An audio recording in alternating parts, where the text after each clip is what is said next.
It was the kind of night when the sky seemed to rip itself apart. Lightning split the horizon. Thunder rolled low, shaking the ground beneath. And in the middle of that storm, a single father named Ethan Cole found his life torn wide open. A plane was falling out of the heavens, straight toward his cornfield, straight into the fragile world he had been struggling to hold together. This was no ordinary crash. This was the night that would bring a billionaire CEO into his life. The night when fire, rain, and fate collided. The night everything changed. Follow this story all the way through and tell me in the comments which city you're watching from. I want to see just how far Ethan's story travels. The storm had begun just after dusk, rolling in with a thick wall of clouds that swallowed the stars whole. By 10 o'clock, the rain was falling in sheets, hammering against Ethan's old pickup as he made his way down the rural highway. The wipers scraped furiously across the glass, but still the road ahead blurred into streaks of water and flashes of light. He should have gone straight home after his shift at the diner. Rosa, the owner, had told him to leave early. But Ethan never liked to admit defeat to exhaustion. Another hour meant another few dollars, and a few dollars meant Maya could have what she needed. Shoes, school supplies, maybe even the asthma inhaler refill without waiting for a paycheck. Now with the storm raging, he wished he had listened. The radio fizzed static before giving up entirely. The truck rattled each time the wind shoved at its sides. He leaned forward, squinting jaw tight. That's when he saw it. A streak of light across the sky, low, too low. At first he thought it was lightning. But lightning didn't move like that. Lightning didn't sputter or weave drunkenly or carry the unmistakable sound of an engine choking on its last breath. Ethan's heart slammed against his ribs. "Oh God," he muttered, slamming the truck into park on the shoulder. His eyes tracked the small aircraft as it wobbled against the storm wings, tilting violently. He knew enough from his army days to recognize what came next. This wasn't a bird fighting turbulence. This was a machine failing in midair. He grabbed his phone with one hand, dialing 911. "There's a plane going down." His voice was steady, practice calm layered over panic. Single engine. Over County Road 17 by the Miller property line. The dispatcher's voice faded into the background, because in that same moment, Ethan heard the silence that came before disaster, the sudden choking cut of an engine dying completely, and then the spiral. The plane dropped fast, vanishing behind a row of trees. A flash. A muffled roar. The ground shook as if something enormous had slammed into the earth. Ethan didn't think. He just moved. He jammed the truck into gear wheels, spitting mud as he tore down the narrow farm road leading toward his fields. The storm screamed all around rain, soaking through his jacket within seconds. He left the truck half spun on the path and ran. Corn stalks slapped against his legs as he pushed through the rows. Ahead, a faint orange glow pulsed through the curtain of rain. The acrid stench of burning fuel hit his nose. The wreckage came into view, a small aircraft nose buried in the mud wing, sheared clean off. Flames licked at the fuselage, stubborn against the downpour. Years of training cut through the haze of fear. Ethan scanned quickly, fuel leaking, fire climbing, seconds before a full explosion. Someone was inside. He saw movement through the fractured cockpit glass. A head slumped forward, a figure strapped into the pilot's seat. "Hang on," he shouted, his voice swallowed by thunder. He clawed at the jammed door. Metal screamed as he yanked, slicing his palm on jagged edges. Blood mixed with rain dripping down his wrist. "Come on," he growled, bracing both boots into the mud. He pulled again. This time the hinge gave a desperate groan and the door cracked open enough for him to slip through. The pilot was a woman. Dark hair clung wet to her forehead, a gash spilling blood down her temple. Her right arm bent at an angle that made his stomach twist. "Ma'am, I'm getting you out," Ethan said firmly, even if she couldn't hear. Her eyelids fluttered. For a second, eyes met his dazed, dark commanding, even in weakness. "Tablet," she whispered. Then her head dropped again. Ethan didn't have time to wonder. He unclipped her harness, slid his arms under her, and lifted. She was lighter than he expected, but limp, her body folding against his chest. The fire crackled louder, spreading. Ethan staggered back through the rain, carrying her.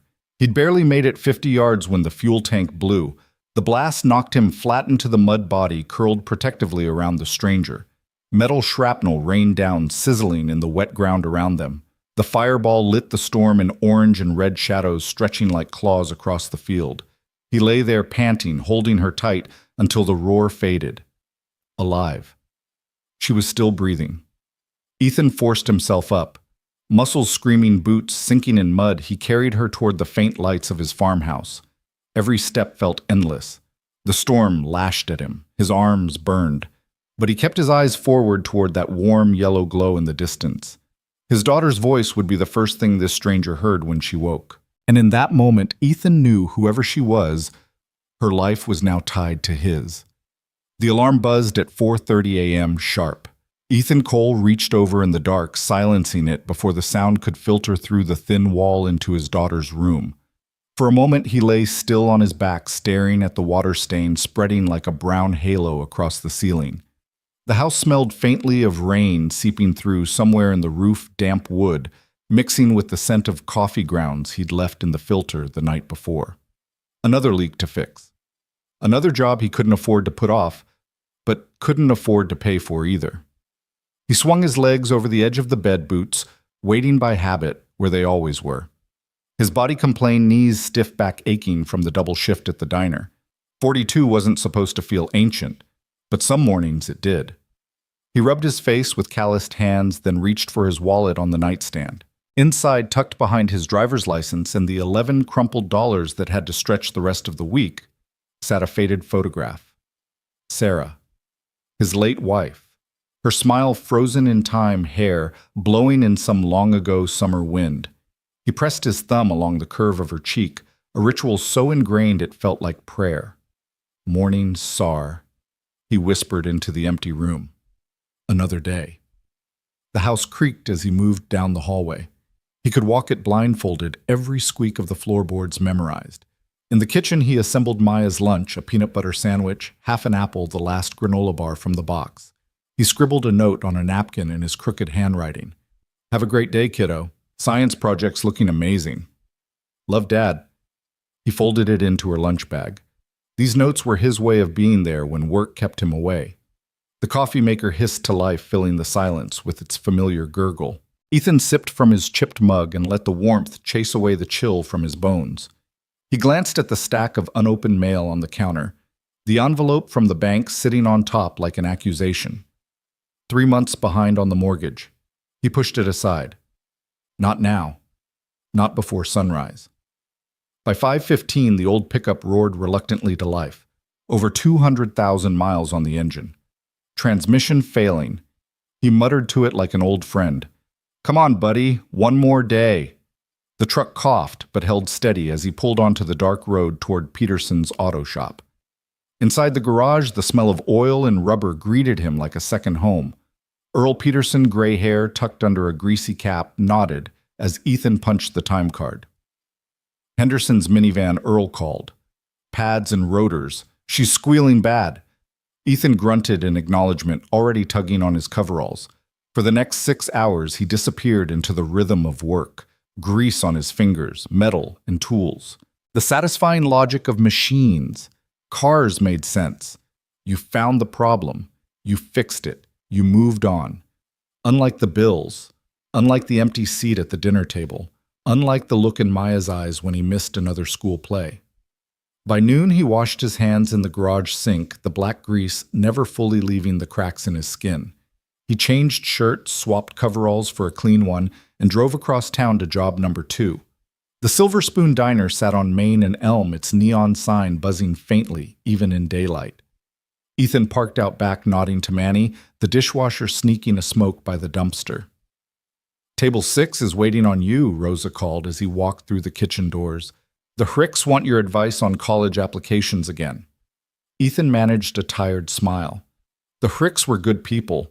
Thought his army background gave him wisdom to share. He didn't have the heart to tell them he barely held his own life together. For 4 hours he poured coffee, carried plates, nodded through conversations. By 3 he ducked into the kitchen for a quick call to Mrs. Alvarez, the neighbor watching Maya. She's fine, Ethan, the elderly woman assured him. Homework at the kitchen table. I made her a snack. Thanks, Mrs. A. I'll be there by 6:30. She's like my granddaughter, the woman said warmly. The words stung more than comforted. Because Maya did deserve more.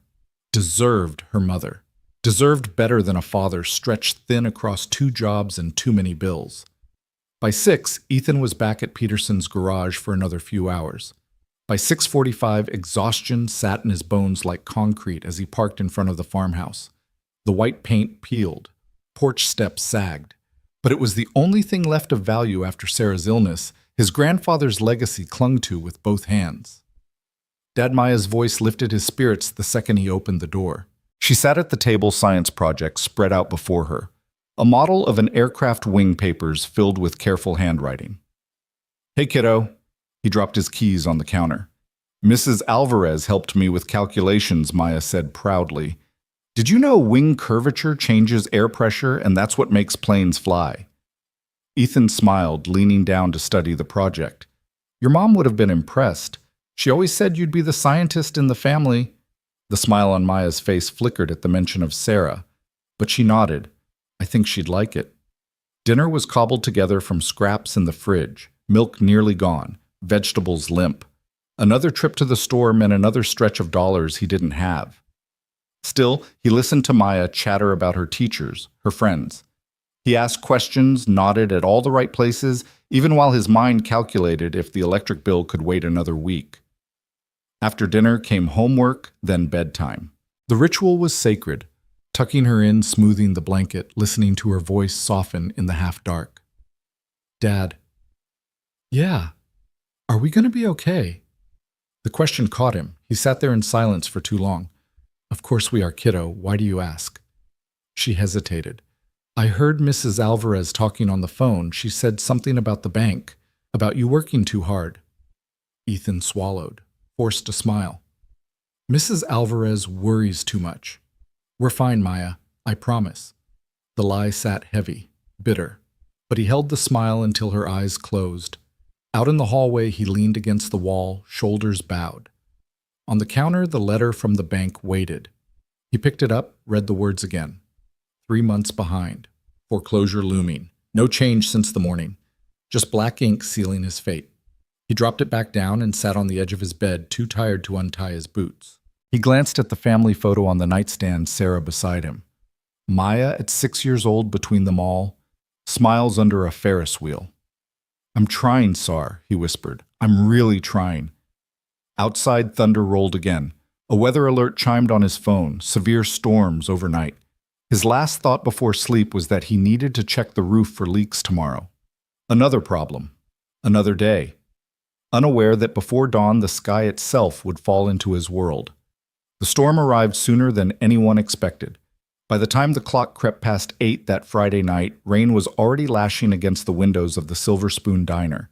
Thunder rattled the glasses stacked behind the counter. Lightning strobed white across Main Street, empty, except for a few cars rushing home before the worst of it hit. Ethan stood behind the counter, wiping down the same surface for the 3rd time in an hour. The diner was nearly deserted. Rosa, the owner, leaned against the doorway to the kitchen, arms folded. "This is ridiculous," she said, watching the sheets of water blur the world outside. "Go home, Ethan. We've had 2 customers in the last hour." He looked up, cloth still in his hand. "I can stay." "You don't have to pay me for the slow night. I'm paying you regardless." Rosa shot back, her tone softening even as she insisted. "Your daughter needs you more than I do. Roads are getting worse by the minute. Go now while you still can." Ethan hesitated. Pride always made him fight for every dollar, but Rosa was right. He nodded, tucking the cloth under the counter. "Thanks, Rosa."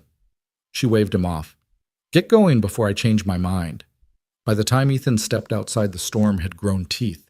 Rain fell in sheets so heavy it turned the world into a gray curtain. His old pickup protested as he coaxed it into gear, the wipers slapping frantically across the windshield, never quite catching up. As he turned down the back road toward home, lightning tore open the sky, illuminating the cornfields in brief flashes. That's when he saw it. Something moving above the tree line. At first he thought it was just the storm playing tricks, but then the shape became clear, a small aircraft fighting desperately against the wind, its engine sputtering. "What the hell?" Ethan muttered, leaning forward against the wheel. Another flash of lightning froze the image in his mind, a single-engine plane tilting too steep, nose-dipping erratically. Even from the ground, he could see the struggle, the uneven banking, the way the wings fought the storm like a wounded bird. His chest tightened. He'd seen that look before. Not in planes, but in vehicles back in the Army. Machines seconds away from catastrophic failure. The pickup fishtailed slightly as he slowed hazard lights blinking through the downpour. He grabbed his phone, dialing with wet fingers. 911. What's your emergency? There's a plane going down. His voice was sharp, urgent, steady in a way that came only from training. Single engine. Looks like it's losing altitude fast. County Road 17 near the Miller property. Sir, can you confirm?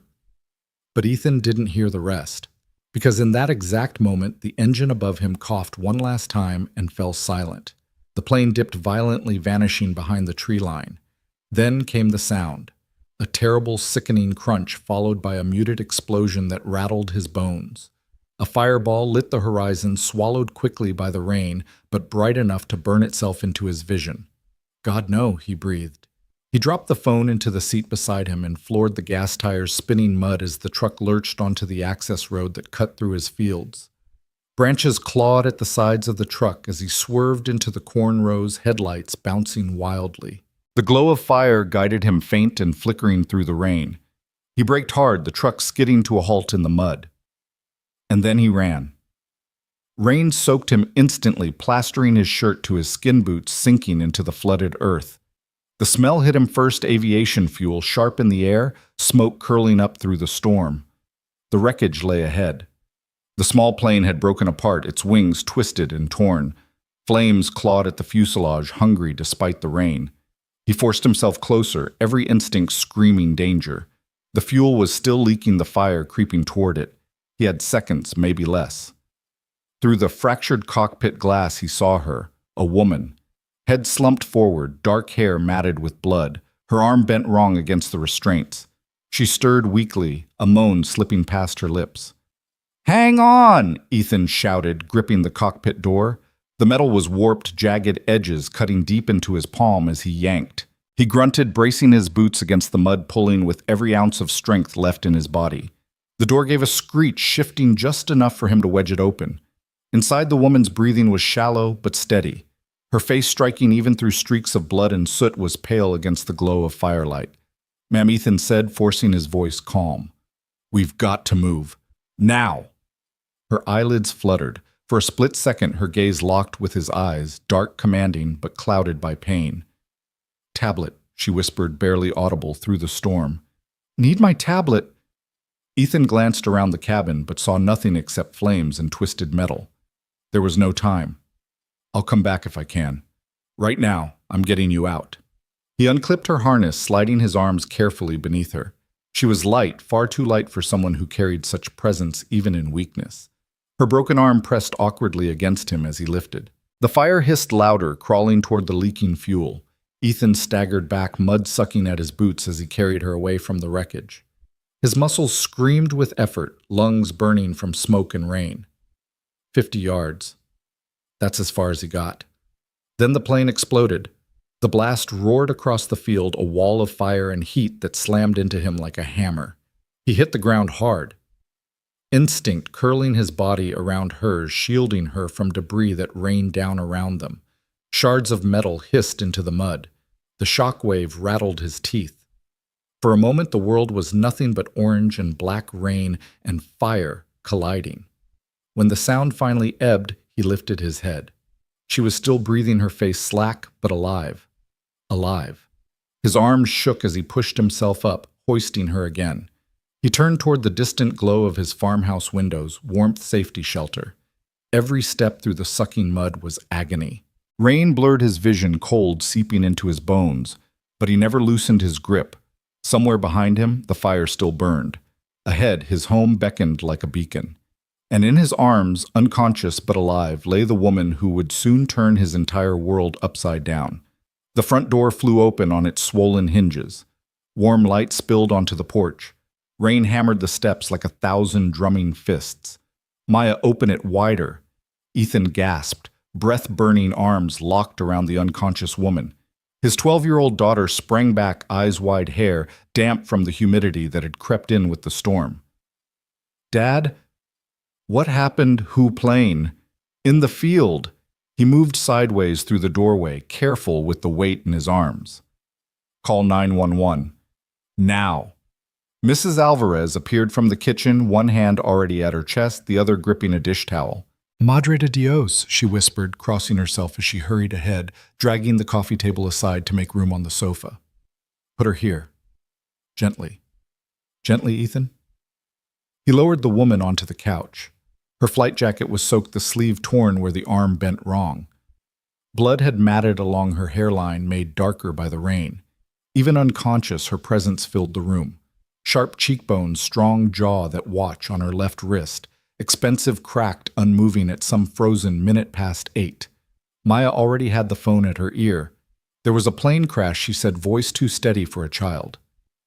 In our field. County Road 17. It exploded. My dad carried someone out. Yes, she's breathing. Please hurry, please. Ethan leaned close to the woman's face. Shallow breaths, skin cool, pulse fast but present at her neck. Shock, broken arm, head wound. He turned to Mrs. Alvarez. Blankets, pillows, the first aid kit, towels. I have it, she said, bustling down the hall, every step determined. She moved the way people move when fear has purpose. Maya ended the call, throat bobbing. They said, the storm has... Everything's delayed. They're coming, but the roads are flooding. It might be a while. A while. In a storm like this, a while could mean an hour or two or more. It's okay, he told her, keeping his voice low and steady. We know what to do until they get here. He cut the woman's damp jacket sleeve with kitchen shears. The arm wasn't compound, thank God, but the swelling had started. He fashioned a splint from a rolled magazine and a flat wooden spoon wrapped tight with strips of an old dish towel. Mrs. Alvarez worked beside him in practiced silence, pressing clean cloth to the cut at the woman's temple, changing it when it flushed pink. The woman stirred, a small sound, her lashes fluttered, eyes opening to the dim lamp glow. For a moment, sharp intelligence swam through the fog in her gaze. Where... You're safe, Ethan said. My home. I'm Ethan. You crashed. I got you out. The tablet. The word came out like a ghost of breath. Did you get... He shook his head once. No time. The plane blew. Her eyes closed again, pain and calculation flickering across her face before exhaustion pulled her under. She looked younger in sleep, and somehow lonelier. Thunder rolled so close the windows rattled. The lights flickered. Ethan felt the house take a breath. Hold it, then steady. Maya hovered near the end of the sofa, arms wrapped around herself. Is she going to die? No. His answer was immediate. Firm. Not here. Not in this house. He lifted the woman's feet onto a pillow, elevated them to fight the shock. Emergency blanket from his army duffel, thin silver, crinkling like foil over her legs and torso. He checked her pupils with the small flashlight he kept in the junk drawer, one bigger than the other. Concussion for sure. Water, Mrs. Alvarez said, setting a glass on the side table for him. And I will pray. Do it, he said softly. Do everything you know. The storm drummed its relentless song. The old farmhouse breathed with its settling creaking the way old bones do when the weather changes. This room had held birthdays, grief, laughter that pushed back the walls. Now it held something else, the fragile weight of a stranger's life. Maya edged closer, small hand finding his sleeve. Dad. He looked at her, saw the sheen of fear in her eyes, saw Sarah there too, the same way she'd look at him years ago when a fever spiked and an old thermostat clicked wrong in the winter. He felt the room tilt with a memory cheap antiseptic in a hospital hall, him counting the seconds between beeps at a monitor, the absurd, helpless math of watching the person you love fight something you couldn't fix with a wrench. He squeezed Maya's hand. I've got her, he said. I've got you. Mrs. Alvarez perched in the armchair, rosary in hand, lips moving silently. The clock on the wall ticked like a patient heart. Rain pooled under the door before he stuffed a towel there. He turned the thermostat up a notch. Warm air hummed through old vents. Minutes stretched. Then an hour, maybe more. Time became breath sets and small adjustments change the compression on the bandage. Look for signs of worsening shock. Speak softly so the body might decide the world is safe enough to stay. At some point, Maya brought him the worn leather wallet from the nightstand and set it next to his coffee mug. A photograph peeked from behind the frayed leather, Sarah laughing into sun. He didn't open it, just rested his fingers there for a second as if the photo might warm his skin. Should we call again? Maya asked. In a minute. He lifted the woman's hand, cool, delicate bones callous at the base of the thumb, like someone who gripped things that mattered, and checked her watch again, cracked crystal catching the lamplight. The brand name on the dial was one he'd only seen in magazines at the dentist's office. Who do you think she is? Maya whispered. Someone who needs help. He adjusted the emergency blanket. Someone's daughter. A gust slammed against the porch. The wind moaned under the eaves. The lights flickered again. Held. Ethan listened to the furnace and felt grateful for every tired part that still worked. The woman murmured something else, a tangle of syllables half-formed. He leaned in. Audrey, she breathed. Adrian Maya guessed.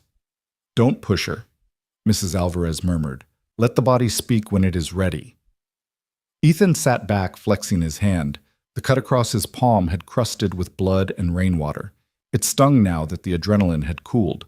He wrapped it with gauze one-handed, thinking of all the small wounds a day carried, paper cuts, cracked knuckles, 2 sharp words you wish you could take back, and how the body learns to keep moving anyway. Midnight bled into the slow hours where the storm softened from fury to ache. The rhythm changed. Less rage. More rain. Wind dropping from a scream to a sigh. Maya fell asleep under a blanket on the floor beside the sofa, her hand near the woman's boot like she'd set herself on watch too. Mrs. Alvarez dozed in the chair, rosary still looped in her fingers. Ethan stayed awake. He watched the woman's breathing. He counted. He adjusted the pillow. He stared at nothing and at everything, and at the line of damp footprints he'd tracked across the floor that he would mop later when no one needed him to be a mountain. Outside, a long, low rumble announced the storm's retreat toward the hills. The rain eased to a steady patter. The first thin suggestion of dawn began to gather in the east, barely there, like the idea of light. Ethan rubbed his eyes. He let himself drift for a second, chin dropping to chest, the short, heavy collapse of a man whose body has simply run out of night. He woke to a small sound. Where am I? The voice was hoarse, threaded with authority even then. He blinked, focused. The woman's eyes were open, clearer now. Assessing. My home, he said, leaning forward, gentling his tone. You went down in the storm, in my field. She lifted her left hand, careful, slow, touching the bandage at her temple. The motion cost her. Pain etched her mouth. She saw the splint and nodded once, approval flashing through the discomfort. Your name, he asked, if you can. A beat. The muscles in her throat worked. Adriana, she said. Then with a breath, Vega. The name rang a bell in his head. Not from his world exactly, from magazine covers at the diner, from a TV turned low in a waiting room. Adriana Vega. Horizon. Something. The tech company with the bright, clean logo you saw on billboards when you drove into the city. Innovations for people who'd been left out. Billions. A face that never smiled too wide. He didn't show the recognition, just nodded the way you nod when someone says the truth out loud. I'm Ethan Cole, he said. This is my daughter Maya. He glanced at the sleeping bundle of blanket beside the sofa. And our neighbor, Mrs. Alvarez. You crashed about a quarter-mile out. I brought you in. We stabilized you. The ambulance got delayed in the storm.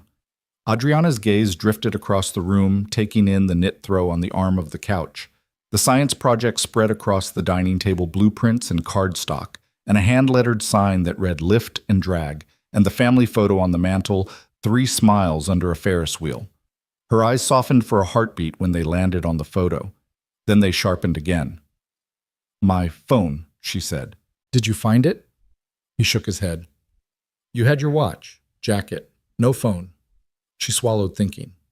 I keep a backup. Her left hand patted the inside of the jacket where he had folded it across the coffee table. He handed it to her. From an inner pocket, she pulled a sleek, reinforced case, scuffed but intact. She held it like a talisman. Thank you, she said. He shrugged a small motion. He wanted to say, anyone would have done it, but he had been out there and seen how the night eats courage. He said nothing. She unlocked the phone with a quick glance, fingers moving across the screen with economical precision. Storm's easing, signals back. She looked up. May I use your... Kitchen phone's on the wall, he said. But you've got service now. She nodded. This will do. He watched her call with a voice that was calm and clipped and very awake. Noah, it's me, she said when the line connected. I'm alive. I'm at a private residence, crash site secured by weather. Send the medical team in a security detail. Discretion, please? Pause. Her eyes flicked to him. County Road 17, the Cole farmhouse. Yes, low profile. We have a concussion and a closed forearm fracture. I'm stable. A longer pause. She listened. Her expression did not change, but something in her posture softened, as if the person on the other end had said the exact right words. Yes, she said quietly. Tell Diana to coordinate with local response. Keep the press away. Another pause. And Noah, before we discuss anything else, you'll ensure Mr. Cole and his family are properly thanked. She ended the call and exhaled. Only then did she wince. The effort had cost her reserves. Can I get you water? Ethan asked. Yes, she said. Then more softly, please. He helped her sit with a careful arrangement of pillows. She drank like someone who refuses to be seen as needy even when she is. He recognized the kind of pride that holds a person together when pain would pull them apart. Thank you, she said again, setting the glass down. For the rescue. For this. Her gaze touched the blanket silver and crinkled across her legs. You did everything right. He shrugged again, but his throat tightened. Praise could slip into the cracks a man kept sealed. He focused on the practical. It'll be a bit before they get here.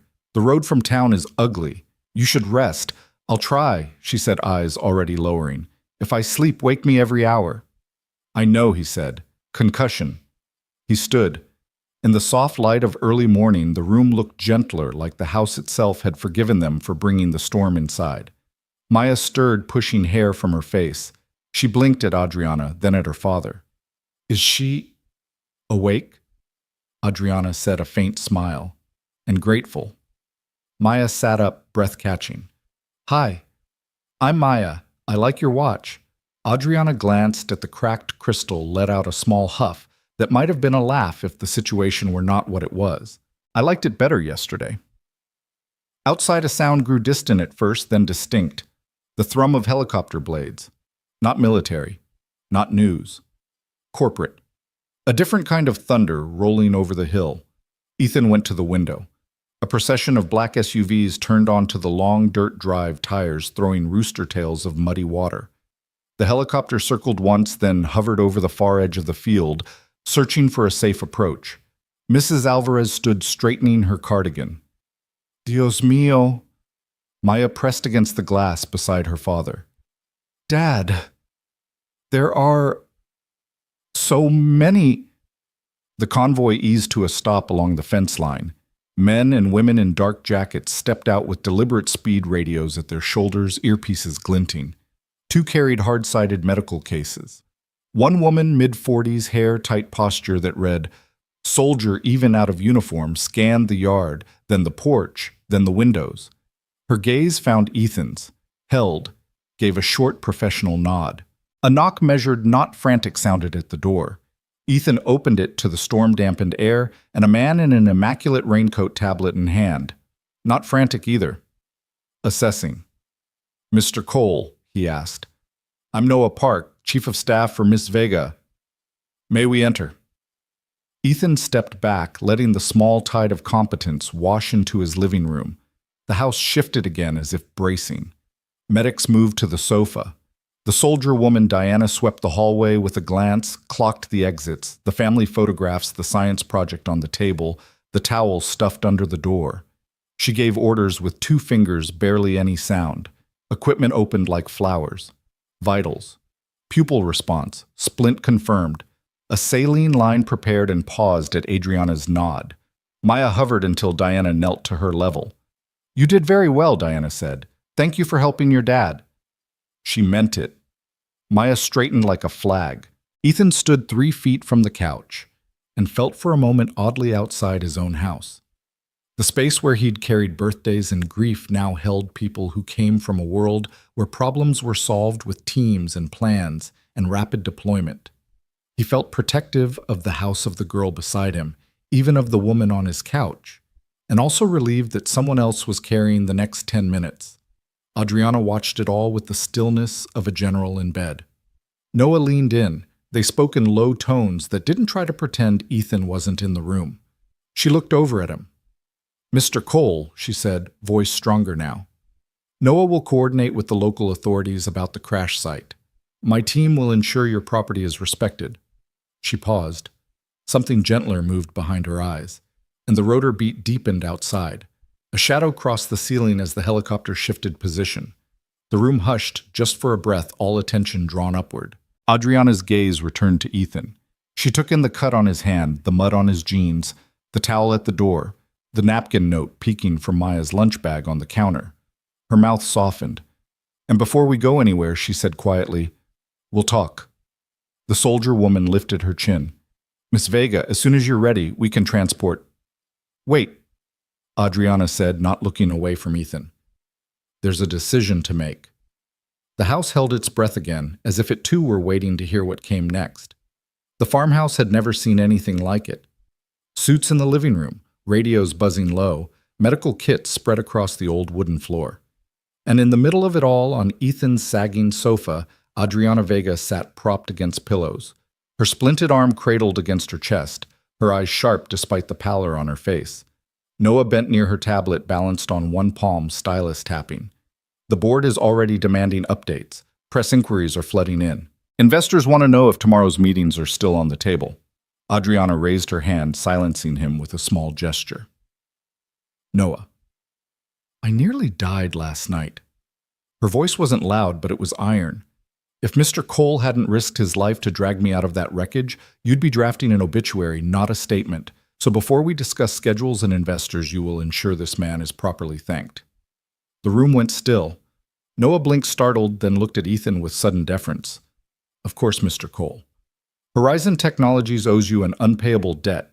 Anything you need, anything at all, is at your disposal." Ethan shifted uncomfortable beneath the weight of so many eyes. He shook his head. "I didn't do it for anything. She needed help. That's all." Adriana smiled faintly, as though she knew exactly how thin that modesty ran. "Not everyone would have done what you did." Maya, still barefoot in her pajamas, stepped closer, clutching her notebook against her chest.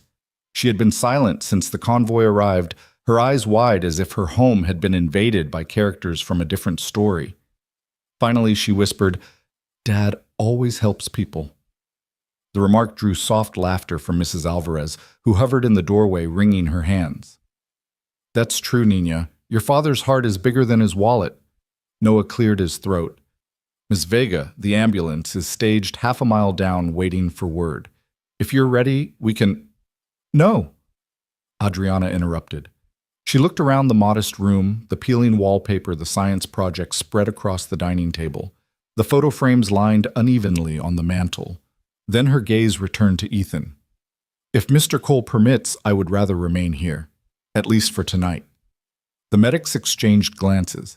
Diana, the stoic head of security, spoke for them. "Miss Vega, the nearest suitable accommodations are over an hour away. Roads are still unstable. Remaining here is a secure option. My team can establish perimeter and handle communications protocols." Ethan blinked. "Here." In this house, Adriana met his eyes evenly. "It's safer, quieter. And frankly, after last night, I'd rather stay where the person who saved my life is within reach." He hesitated. His farmhouse had never looked so small as it did now, crowded with corporate professionals. He wanted to protest, say she'd be more comfortable at a hotel, say this wasn't the place for someone like her. But when he opened his mouth, what came out was different. "You're welcome to stay," he said, surprising even himself. Then it settled. Adriana leaned back against the pillows, closing her eyes briefly, as if the decision itself cost her energy. "Noah, send most of the team back. Keep it quiet. Diana, 2 on rotation. Nothing conspicuous." "Yes, ma'am." Within an hour, the chaos thinned. Most of the entourage departed, engines roaring back down the soaked dirt road. What remained was a skeleton crew, Diana, a second security officer named Carter, and a medical assistant who hovered with quiet efficiency. The farmhouse exhaled, returning to something like itself. Mrs. Alvarez immediately bustled toward the kitchen. If she is to stay, she will eat real food, not these protein bars and powders. Tonight, we make dinner worthy of a guest. Adriana protested lightly, but Mrs. Alvarez silenced her with a wave. You nearly burned alive, mija. You will eat. Ethan caught Adriana's expression, then bemused, softened, almost grateful for the bossy warmth. He busied himself at the sink, rinsing the mud from his arms, the cut on his palm stinging as water ran through it.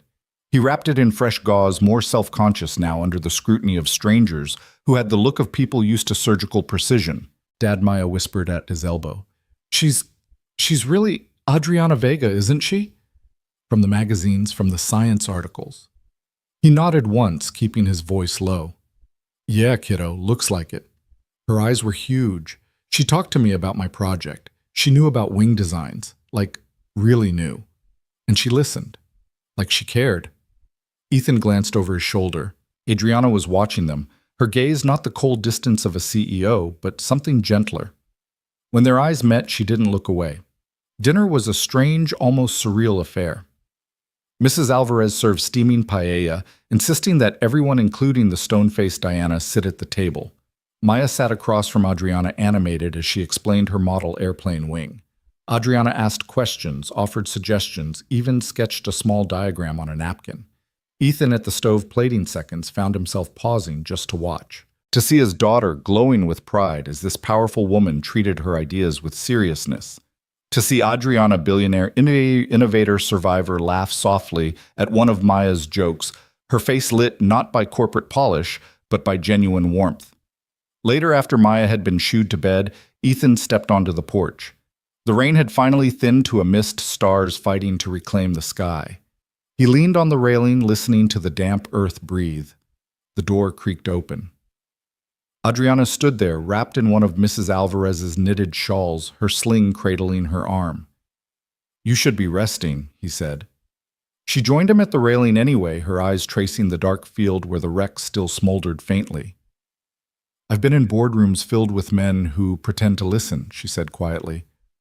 But your daughter, she deserves more than pretense. She deserves opportunity.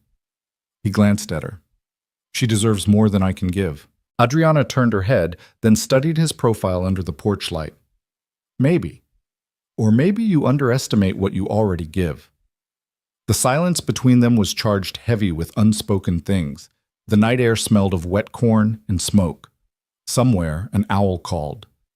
Ethan exhaled long and tired. I don't know what world you come from, Miss Vega, but this one, it doesn't stretch very far. Her eyes softened. Call me Adriana. He hesitated, then nodded once. Adriana. Inside the house was quiet except for the steady tick of the clock and the low hum of security radios. Outside, the stars pressed down patient witnesses. Neither of them said it aloud, but they both knew as the night leaned into silence that what had begun in fire and storm was far from finished. Morning seeped in slow, pale streaks. The storm clouds had broken, leaving the world damp, gleaming, fragile. Ethan woke to the sound of quiet movement, the kind that didn't belong in his house. He blinked against the weak sunlight filtering through his curtain, sat up and listened. Maya's laughter drifted down the hallway light and surprised. And beneath it, another voice, smooth, deliberate, accented slightly with something he couldn't place. Adriana. He pushed himself out of bed, muscles, stiff boots still by the door from the night before. His hand throbbed where the cut split again. He rewrapped it quickly, then followed the voices to the kitchen. The scene froze him on the threshold. Adriana sat at the dining table, her injured arm still in a sling, but posture straight. Maya sat beside her, explaining her project notebook with the kind of animated gestures she usually reserved only for Ethan. On the table lay Adriana's cracked watch, her reinforced phone, and astonishingly, a pad of clean paper where she'd begun to sketch diagrams for wing curvature. And if you adjust the angle here, Adriana was saying, her pencil tracing a curve, you'll reduce drag. Stability is always a compromise. Flight is about persuasion. You're convincing the sky to let you stay a little longer. Maya's mouth dropped open. That's exactly how Dad explains engines. Like they talk back. Adriana smiled the kind of smile that wasn't polished or guarded. A real one. Ethan cleared his throat softly. Morning. Both turned toward him. Maya beamed. Adriana simply nodded, poised, but her eyes carried a softness that hadn't been there the night before. You didn't have to. Ethan gestured at the sketches. She insisted I look, Adriana said. And she's good. Better than good. Maya grinned so wide Ethan thought her face might split. She said I could be an engineer. Ethan's chest ached. Pride. Fear. Both in equal measure. He glanced at Adriana, but she had already picked up her phone thumb, moving over the screen in those clipped, efficient motions. Noah's voice carried faintly from the speaker. Ma'am, the team is ready for transport. SUVs are staged. The helicopter's prepped. Adriana's reply was brisk. We'll wait. Roads are still soft, and I'm not leaving until I've spoken with Mr. Cole. The call ended. Silence filled the kitchen. Ethan crossed to the counter, poured himself coffee, and leaned back against the sink. You don't owe me anything, he said finally. Her gaze lifted. Steady. I disagree. She nodded toward Maya's project notebook.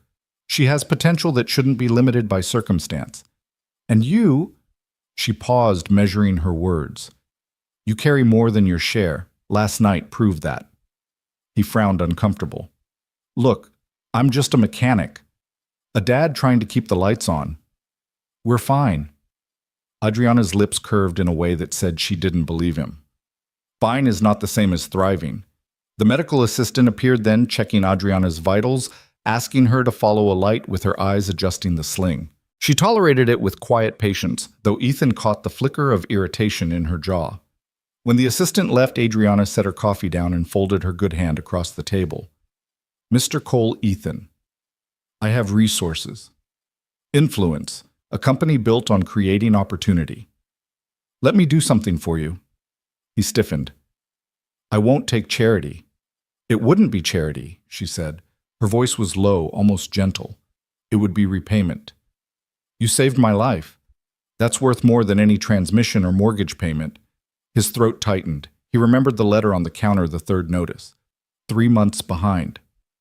Maya's question at bedtime. Are we going to be okay? He wanted to say yes. He always said yes. But looking into Adriana's steady eyes, he felt the weight of the lie pressing harder. Before he could answer, Diana entered, her posture, sharp eyes scanning every corner as if she never stopped assessing threats. Ms. Vega, local media is circling the end of the road. We can't hold them off much longer. Adriana stood, or rather rose carefully, leaning on the back of the chair until her balance steadied. Then we'll leave. She turned to Ethan. But this conversation isn't finished. The convoy rolled up not long after, SUVs and gleaming black helicopters overhead, men and women with calm faces and invisible weapons. The farmhouse seemed to shrink under their presence. Neighbors peered from porches down the road trying to make sense of the intrusion. Maya clutched Ethan's sleeve, whispering, Dad, they look like the movies. He squeezed her hand. Stay close. Inside, Adriana gathered her few things, the cracked watch, the reinforced phone, the shawl Mrs. Alvarez had pressed around her shoulders. Before she left, she paused at the family photograph on the mantel. She studied Sarah's face, then glanced at Ethan. She looks like you, Adriana said softly. Around the eyes. He nodded once, words lodged behind his teeth. Then the medics guided her to the waiting SUV, the security team closing ranks.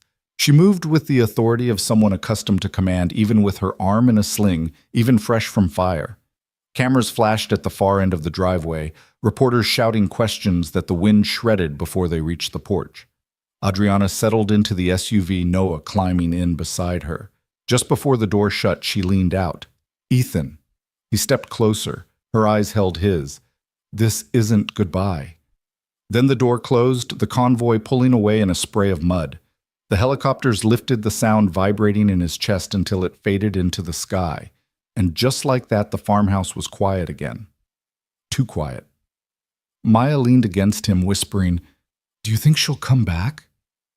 He looked out across the cornfield, scarred now with blackened earth where fire had raged. I don't know, kiddo, he said, but something tells me we haven't seen the last of her. A month later, the sky over San Francisco looked like brushed steel and pearl. Clouds slid low over the bay. Gulls hung on the wind like scraps of paper. Ethan tightened his grip on Maya's backpack as they stepped off the jetway. He felt the old ache in his shoulders, part travel, part nerves, part the weight of everything unknown waiting beyond the terminal doors. Maya beside him vibrated with a soft, contained joy, the way a light bulb vibrates just before it fully glows. The sign near baggage claim read Cole in clean, sharp letters.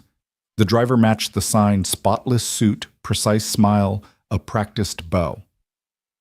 Mr. Cole. Ms. Maya, welcome to San Francisco. They slid into the town car's back seat, the leather cool smelling faintly of cedar. The city unspooled outside the window, new glass next to old brick hills stitched with painted houses, cable cars clanging like memory. Maya pressed her forehead to the glass and pointed at everything. Look at that building, and the one with the round windows. And Dad, are those the famous painted ladies? They look like candy houses. They kind of are, he said, trying to sound relaxed and failing because the car was gliding up Nob Hill toward a hotel he had seen on postcards. The Fairmont rose like a promise, polished brass, marble floors. A lobby that could have swallowed his entire farmhouse and still asked what else he had. At the front desk, the concierge smiled as if she already knew their names. Because she did. Mr. Cole, she said. Miss Vega has arranged everything. If you need anything at all, press 0 and say your name. We'll handle the rest. Anything, Maya whispered as they followed the bellman down a corridor that smelled like money and lemon polish. Don't test it, Ethan murmured. The suite had windows that made the city a painting water bridge fog, sliding like silk. 2 bedrooms. A living room with a bowl of green apples that looked too perfect to eat. A welcome basket sat on the dining table with a card tucked into the ribbon. For Maya thought you might need fuel for the brain. Inside were books on aerodynamics, a small model plane kit, and her favorite chocolate, the exact brand she'd mentioned offhand over paella. How did she... Maya's voice trailed away into awe. Ethan stood by the window and watched a gull ride a gust and corrected himself, not awe. Recognition. Adriana had listened, remembered. In a world that measured itself in billions, she had made a gesture that cost time. Attention. Those were the currencies Ethan understood. The next morning, a black sedan collected them for the tour of Horizon Technologies. The building was an exhale of glass and steel, the kind of tower that didn't look like it touched the ground so much as it decided to rest there for a while. The logo. Horizon cut across the entry like a line of light. Inside the lobby rose 3 stories open and white, a floating staircase like a ribbon plants reaching upward as if they could read the sign and obey. Mr. Cole, Maya. The receptionist's smile was the kind that never reached for too much. Welcome, Ms. Vega asked me to escort you to the executive floor. A private elevator whisked them upward. Maya grabbed the handrail and grinned at the way her stomach dipped. Ethan stared at the numbers ticking by, faster than felt reasonable. His reflection in the mirrored wall looked like a man wearing a life he had borrowed for the day, a suit that didn't quite belong to his shoulders, a tie that felt like a polite choke. He thought about oil under nails and the easy truth of an honest wrench. He breathed. The doors opened into a quieter world. Carpet swallowed footsteps, art on the walls in black frames. A glass conference room where people in slate suits looked at charts and nodded slowly like they were agreeing with a metronome. Good morning, said a woman with a clipped bob and a badge that read, Kendra, Guest Relations. We'll start in R&D. Research and development was another entire world. White, bright. The hum of machines that wanted to be heard but not seen. Engineers in fleeces and sneakers floated between workstations, coffee cups in hand, eyes fixed on screens where data flowed like rain.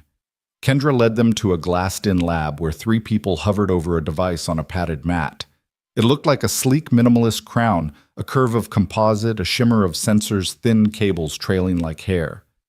This is the neural interface, Kendra said.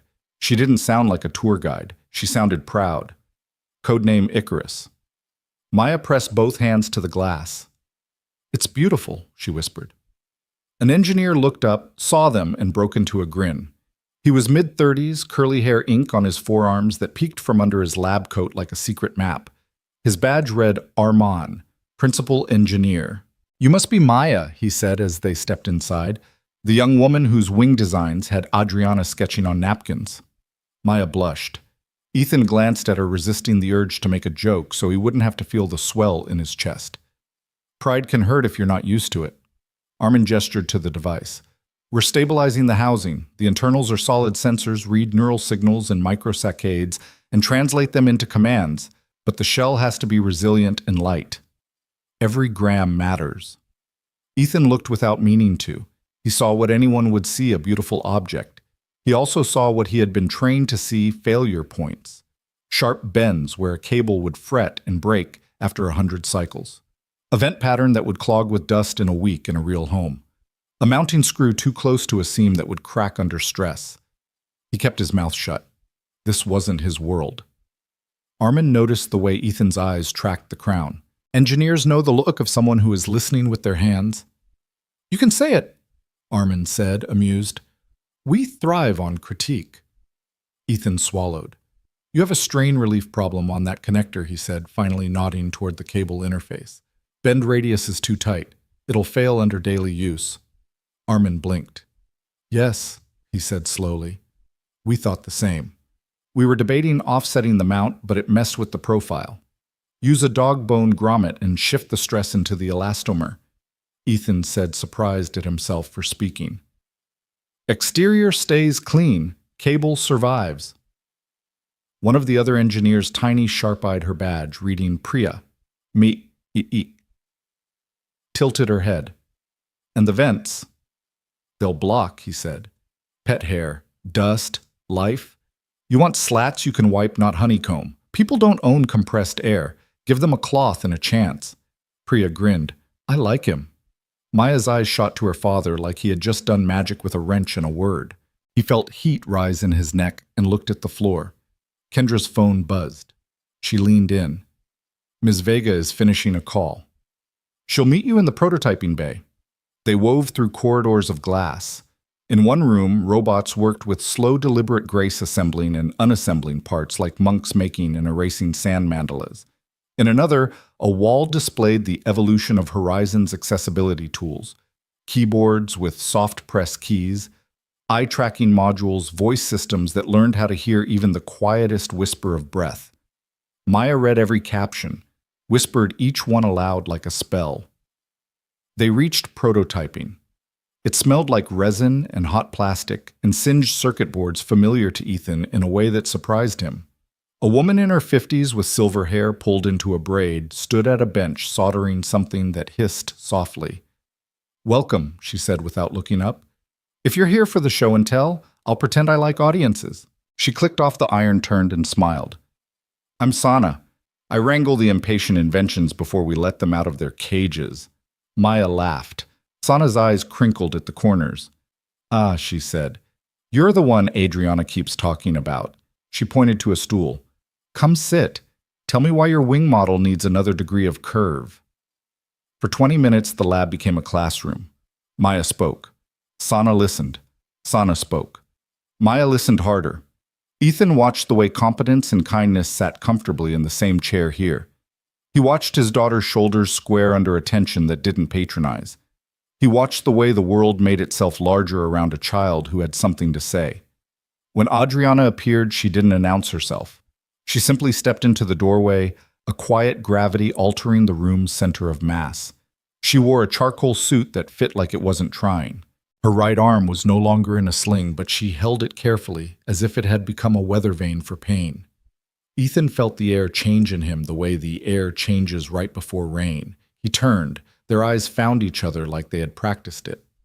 "Welcome," she said. No flourish, no performance. Just that word, full. "Walk with me." They moved to a quieter corridor. Floor-to-ceiling windows offered the city as a backdrop. On the glass, someone had written equations in dry erase, little galaxies of thought. First, Adriana said, "Thank you for coming. I wanted Maya to see this place." I wanted you to see it too. He nodded, unsure of what else to do with the way his chest felt. It's a lot. I know. She looked out at the water. Fog drifted like slow breath. I live in a world where everything moves too fast. I forget it's too much until someone I respect reminds me. He glanced at her. You respect me. A small smile. You dragged me out of a burning plane. And you see the things that break before they break. That is rare. He thought of the connector, the vents, the slats, the dog-bone grommet. Small things, but small things were how big systems lived or died. A group of people passed at the end of the corridor. Men in tailored suits, shoes that clicked rather than walked. One of them was silver-haired, his profile all angles and confidence, his smile too polished to be anything but sharpened. Two aides flanked him. He didn't look their way, but the space around him tensed. Adriana's gaze flicked toward the group, then away. The movement was tiny. Ethan would have missed it if he weren't paying attention. Who's that? He asked.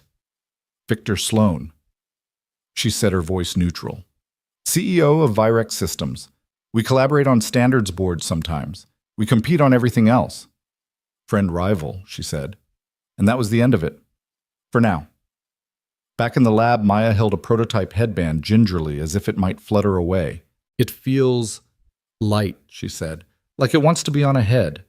Sana winked. That's the point. A PR coordinator appeared apologetic. Ms. Vega rehearsal for the gala keynote is in 20. Of course. Adriana checked her watch, repaired uncracked ticking again. She turned to Maya. Will you come to rehearsal? You can watch from backstage. It's less boring than it sounds. Maya looked at Ethan like someone had offered her the moon and asked if she had room in her pocket. Go, he said, and she did half skipping, half floating beside Adriana as if a magnetic field had formed between them. Kendra returned to walk Ethan through a few more labs while they waited. He caught sight of Victor again down in the lobby talking to a man with a camera crew. Victor lifted his head as if he felt eyes on him, and his gaze traveled the atrium until it slid past Ethan and kept going. The camera light flared. Victor smiled his television smile. Does he do press here? Ethan asked. Kendra's mouth thinned. He does press everywhere. By late afternoon, they regrouped in a small auditorium lined with seats like river stones. Adriana stepped onto the stage without fanfare, tested a mic, gave notes with economy. Maya watched from the wing's mouth slightly open, as if witnessing a magician show the trick and somehow make it more magical. When rehearsal wrapped, Adriana walked them to the private elevator. She stood a shade closer to Ethan than a CEO usually stands. Maybe it was nothing. Maybe it was the something he had been carrying since the night on the porch, when she'd asked him to call her by her name. Tomorrow is the gala, she said. It's pageantry, but it's also a declaration. I want Maya to see what her ideas look like when they walk around in the world. And me? He asked. She considered him openly, unblinking. I want you to see yourself the way we saw you today. The elevator chimed. The doors opened. He didn't move. Neither did she. For a heartbeat, the city held still wheels, cranes, clouds, the whole thing, deciding together to press pause. Then Maya tugged his sleeve. Dad, dinner. He smiled. Dinner. The doors closed. The elevator breathed them down to the ground floor. As they stepped into the lobby, camera bulbs popped near the revolving doors.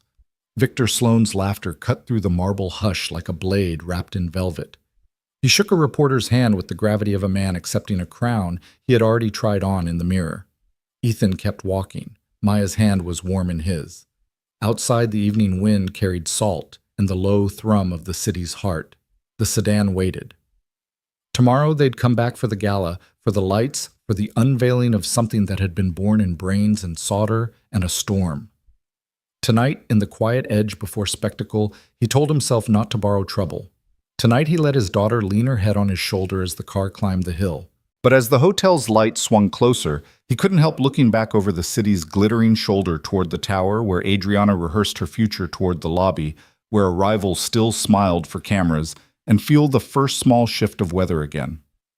Like the air just before rain. Tomorrow would teach him what exactly was coming. The night of the gala arrived with a kind of nervous electricity that even the fog couldn't smother. Downtown San Francisco glowed like a chandelier suspended over the bay. The city's pulse quickened as black cars lined up outside City Hall, its grand rotunda transformed into a cathedral of glass, marble, and light. Ethan stood in front of the hotel mirror, wrestling with his tie for the third time. His fingers were too thick, too used to grease and bolts to coax silk into obedience. His father's cufflinks glinted on the dresser's small square tarnished silver, the last relic of a man who had worked with his hands until they failed him. Ethan fastened them anyway, a talisman against feeling out of place. Behind him, Maya emerged from her room in a midnight blue dress that shimmered faintly when she moved. She twirled once, then stopped, cheeks flushed. Is it too much? Too much. Ethan's throat tightened. Kiddo, you look like the whole sky. Her grin spread wide, then softened. Mom would have loved this. The car ride to City Hall was quiet, the hum of the engine competing with Ethan's heartbeat. He stared out the window as the building came into view, draped in banners of silver and blue spotlights sweeping across its dome. The red carpet stretched like a river of fire leading into its open doors. Inside, chandeliers spilled gold across the marble floor. Screens displayed Horizon's history, assistive devices, breakthroughs and software photographs of smiling users whose lives had been changed.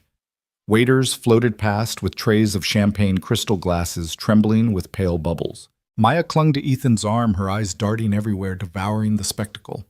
And then Adriana. She appeared at the top of the staircase, descending with the calm poise of someone born for spotlights, though Ethan knew better. Her gown was black, simple, almost understated, but it carried authority with every fold. Her injured arm, still healing, rested lightly in a jeweled sling. The crowd rippled as she passed executives and dignitaries leaning closer like planets tugged into orbit. But when she reached Ethan and Maya, her smile changed. Softer, personal. You made it. Wouldn't miss it, Ethan managed. Adriana's gaze swept over him, catching on the cufflinks. They suit you. He glanced down, embarrassed. Old things. Not much. Not much, she echoed with a smile that said otherwise. A hand clapped Ethan's shoulder. He turned to see Armin the engineer grinning. The man with the grommet solution. You've caused quite a stir, Mr. Cole. Half the team wants you to consult full-time.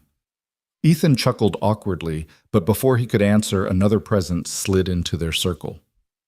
Victor Sloan. Silver hair, silver tie, a glass of champagne, balanced carelessly in his hand. His smile was polished, but his eyes held the sharpness of broken glass. Adriana, he said smoothly. Radiant as ever. Victor, she replied, her voice flat. And this must be... Victor's gaze shifted to Ethan, pausing just long enough to suggest judgment, the local hero. Ethan extended a hand out of habit. Victor took it with a grip too firm, a practiced dominance move. Ethan matched it without thinking, years of torquing stubborn bolts lending him an unspoken edge.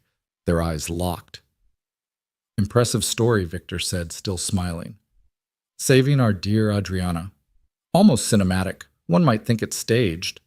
Ethan's jaw tightened, but Adriana stepped in. Enough, Victor. Enjoy the champagne. Try not to steal the silverware on your way out. Victor's smile flickered, still sharp. That's why I admire you. He leaned closer, his voice dropping to something only Adriana and Ethan could hear. Enjoy your little show tonight. I look forward to the surprises. Then he was gone, swallowed by the crowd. Adriana exhaled slowly. Ethan caught the faint tremor in her hand before she clasped it behind her back. What was that? He asked quietly. A warning, she said. Before he could press, the lights dimmed. A hush fell across the rotunda. The stage at the far end lit up, framed by curved screens that glowed with Horizon's logo. Adriana's assistant Noah appeared at her elbow. We're ready for you, Miss Vega. She straightened, adjusted her sling, and looked to Ethan and Maya. Wish me luck. You don't need luck, Ethan said. Her eyes lingered on his a moment too long. Stay close. She stepped onto the stage to thunderous applause. The crowd rose, cameras flashed, and the room seemed to lean toward her as if drawn by gravity itself. Adriana began her keynote with practiced ease. She spoke of Horizon's mission technology as a bridge, not a barrier. Stories of children finding their voices, veterans regaining independence, families rebuilding lives. Her words rang with conviction, not marketing polish. Then the reveal. The screens behind her lit up with images of the neural interface, the sleek crown, the promise of thought translated into action. Gasps rippled through the audience.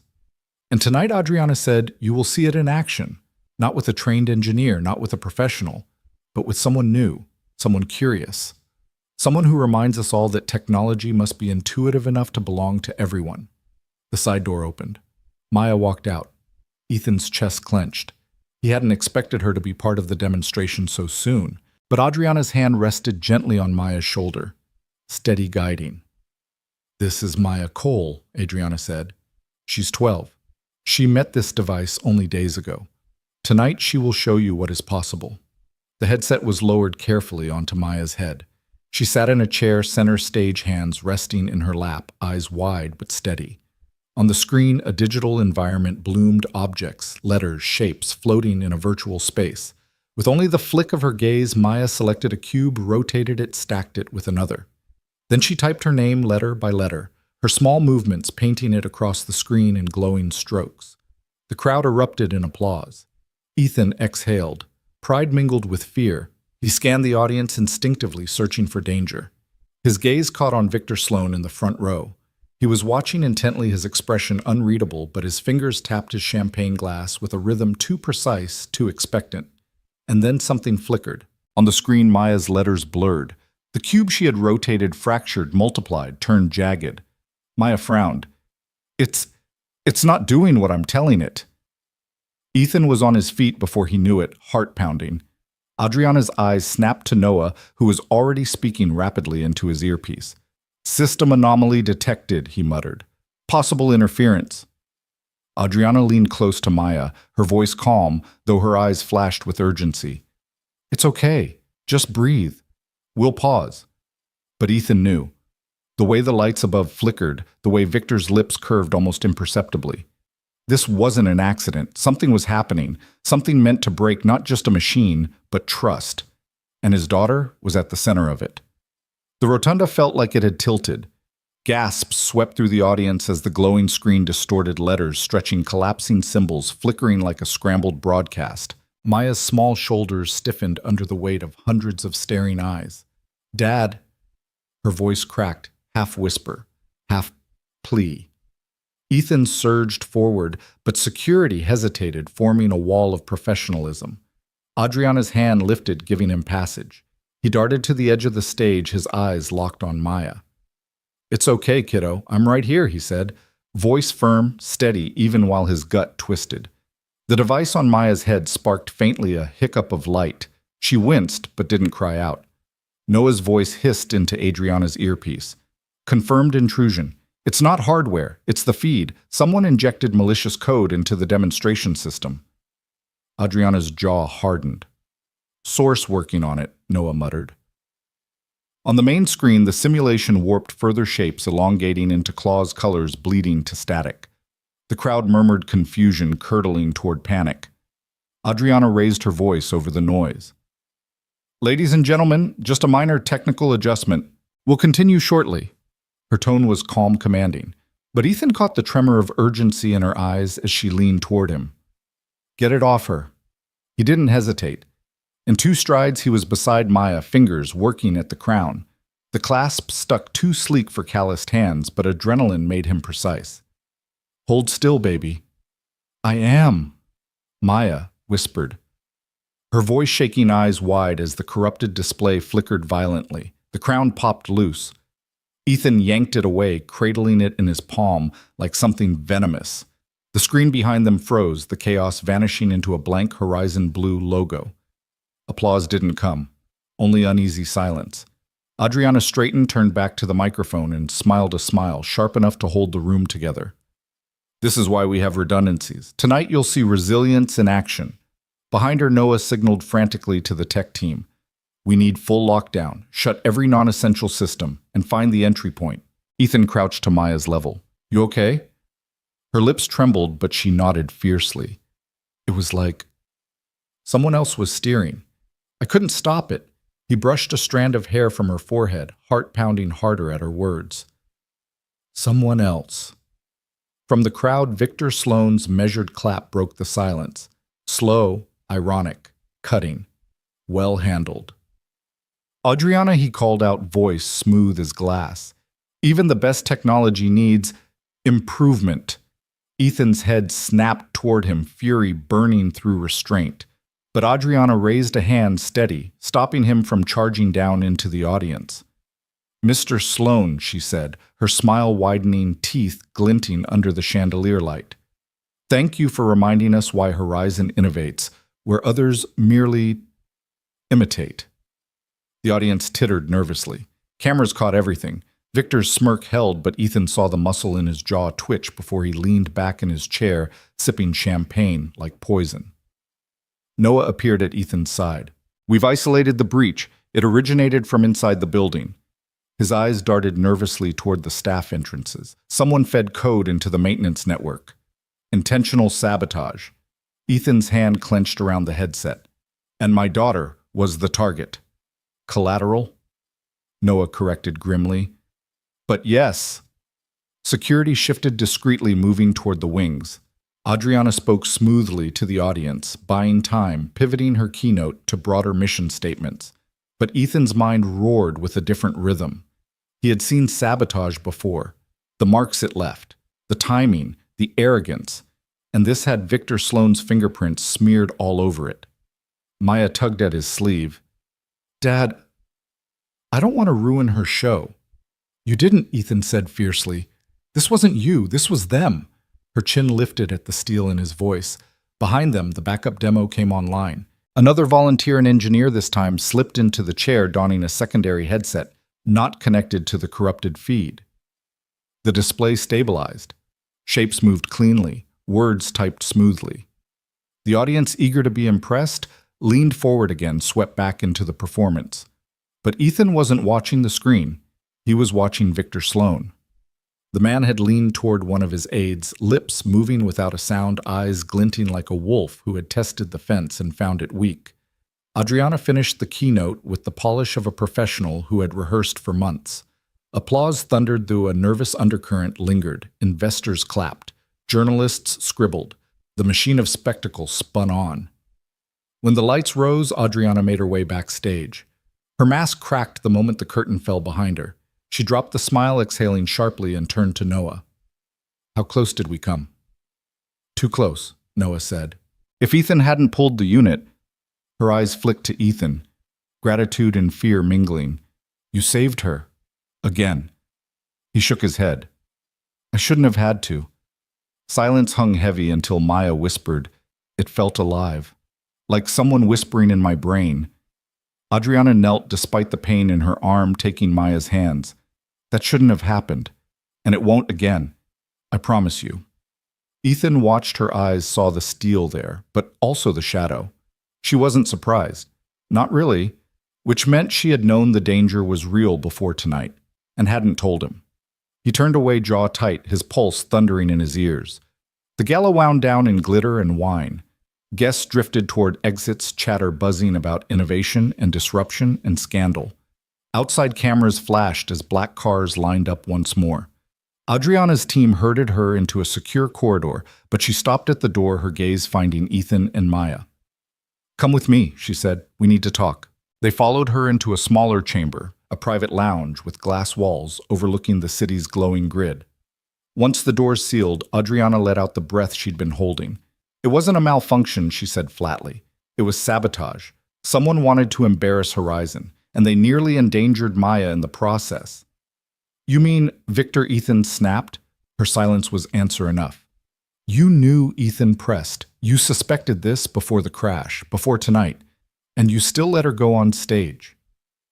Adriana's composure faltered, her voice softening. I thought we had the security locked down. I thought I could protect her. Ethan stepped closer, eyes burning. She's 12. She's my daughter. She's not a prop for your war. The words landed between them like broken glass. Adriana flinched, but her chin lifted, refusing to yield. She's not a prop. She's brilliant. and the world saw that brilliance tonight even for a moment. That matters. Ethan's hands shook. He looked at Maya, her wide eyes darting between them. Adriana's phone buzzed sharply. She glanced at the screen. Her expression hardened. It's worse than I thought. She handed the device to Ethan. On it, security footage played a man in a maintenance uniform planting a small black device into a server rack. The timestamp matched the moment Maya's headset had glitched. The camera angle caught just enough of the man's face to show his smirk. Victor's aide. Ethan's jaw clenched until his teeth hurt. The war wasn't hypothetical anymore. It was already at their doorstep, and it had used his daughter as the battlefield. The night sky over San Francisco burned with 1,000 city lights, but Ethan felt only darkness pressing in. They rode in silence. The black SUV hummed across wet streets, headlights sliding over glass towers. Maya leaned against his side, her breath slow, steady now that exhaustion had pulled her under. Ethan held her close, fingers absently brushing her hair back, but his eyes never left the streaks of neon rushing past the window. Adriana sat across from him, her sling cradling her arm, her expression unreadable. Her phone lay dark on her lap, though Ethan suspected it buzzed endlessly with messages. Finally, he broke the silence. She could have been hurt. More than hurt. Adriana's gaze lifted. I know, that's not enough. His voice was low, dangerous. You knew Victor was circling. You suspected sabotage. And still you put her on that stage. Her lips pressed thin. She leaned forward, careful not to wake Maya. Listen to me. I believed the safeguards would hold. My people swore the systems were clean. We checked. Double-checked. But Victor? Her eyes burned. Victor always finds cracks, and he never cares who gets cut. Ethan wanted to argue, to rage, but Maya stirred, murmuring something about her science fair, and his fury caught in his throat. He couldn't shatter her fragile peace with his anger. Instead, he whispered, She's all I've got. If anything happens to her... Adriana's eyes softened, but her voice stayed firm. Then let me help you keep her safe. The SUV pulled into the underground garage of Horizon Tower. Security swarmed, scanning mirrors, sealing doors. Diana was there, her sharp gaze sweeping every shadow. She nodded once to Ethan, a soldier's silent reassurance. They ushered Maya into a guest suite on the top-floor plush linen city skyline. Through tall windows, every luxury unfamiliar to a girl raised on second-hand furniture and homemade curtains. Maya's eyes fluttered open briefly. It looks like a castle, she whispered, then sank back into sleep. Ethan tucked her in, lingered by her bedside until her breathing deepened again. When he stepped out, Adriana was waiting in the corridor. Walk with me. They moved through quiet halls lined with art and soft lighting. Eventually, she led him into her private office, glass walls, steel beams, a sweeping view of the bay. Shelves of prototype devices glimmered under muted spotlights, pieces of tomorrow scattered like jewels. Adriana crossed to a secure terminal. With a thumbprint and voice code, a wall panel slid open, revealing files marked with the Horizon crest. She hesitated only a second before opening one. On the screen, photographs of her own brain scans, medical notes, reports dated 3 years ago. I haven't told anyone outside my inner circle, she said quietly. Not the board, not investors. But you deserve to know the truth. Ethan's stomach tightened. What truth? I was diagnosed with early onset Parkinson's. Her words fell heavy, deliberate. I built Project Helios, what you've seen called the neural interface, because I needed it. At first for me, then for everyone who might come after me, for the millions living with conditions that steal their bodies before their time. Ethan stared at the images, white streaks of deterioration mapped across her brain. The strong, unshakable woman in front of him had been carrying this shadow silently, all while commanding an empire. Does anyone else know? He asked. 5 people, she said. Now 6. Why me? Because you've risked your life for mine. Twice. Because I trust you more than most people. I pay millions to protect me. And because tonight proved that you and Maya are already part of this, whether I want it or not. Ethan turned away, pacing the length of the office, the city glowing like fire at his back. So Victor isn't just trying to humiliate you. He wants this technology because it's not just about money, it's about control. Yes. Her voice sharpened. If Mercer Technologies gets even a fragment, they'll twist it, turn it into something exclusive, expensive, inaccessible. A tool for the privileged, not salvation for the vulnerable. Ethan stopped, planted his palms on her desk, and leaned across it. Then why didn't you walk away? Why fly into storms? Why put my kid in the line of fire? Adriana met his anger with calm. Because some fights you don't get to walk away from. And because Victor won't stop. He tried to kill me once already. The crash wasn't an accident. We found tampering on the fuel line. Subtle, but deliberate. The words struck him like a fist. He saw again the flames, the cracked watch, the way her limp body had felt in his arms, and rage bloomed hot in his chest. Then we take him down, Ethan said. Adriana studied him. You say that like a soldier. He held her gaze. I was. Before life decided I'd be a grease monkey and a single dad. But sabotage infiltration. I know how to read those scars, and I know how to fight back. Her lips curved, not quite a smile, but something close. Which is why I want you at Horizon, officially, head of practical applications. We need someone who can see what others miss, and Maya, she deserves every door this place can open. Ethan swallowed hard. The offer wasn't new, but the weight of it was heavier now. His farmhouse, his debts, his quiet life, they all seemed to shrink against the enormity of this world she was offering. He looked out at the bay, the bridge lights blinking like a promise in the fog. I'll think about it. Adriana nodded. That's all I ask. Silence lingered thick but not hostile. Ethan's mind raced with images Maya in a castle-like suite, Sarah's photo on the mantel, back home. Victor's cold smirk in the rotunda. Finally he said, If I do this, it's not for you, it's for her. I wouldn't expect otherwise, Adriana said. And for the first time since the crash, she looked tired. Human. Ethan turned toward the door but paused. Adriana, if you ever put Maya in danger like that again, no amount of trust will save you. She nodded once, solemn. Understood. And for the first time, he believed she meant it. Ethan didn't sleep. The city breathed beneath the glass like some silver animal, quiet, watchful, alive. Red tail lights flowed down the Embarcadero boats, blinked out on the black water fog, pressed its cheek to the window, and smeared the lights into halos. Maya slept in the guest room, a pale shape under layers of linen hair fanned across the pillow, lashes motionless. Each time she shifted, Ethan's body tightened. Each time she sighed, the coil in his chest loosened a fraction. He sat in the chair by the window, boots on the carpet, hands knotted. The useless crown, sleek, beautiful, dangerous, lay on the coffee table like a quiet animal that might bite again. He hated it.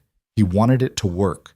He wanted both truths to live in the same room and not tear each other apart. A soft knock.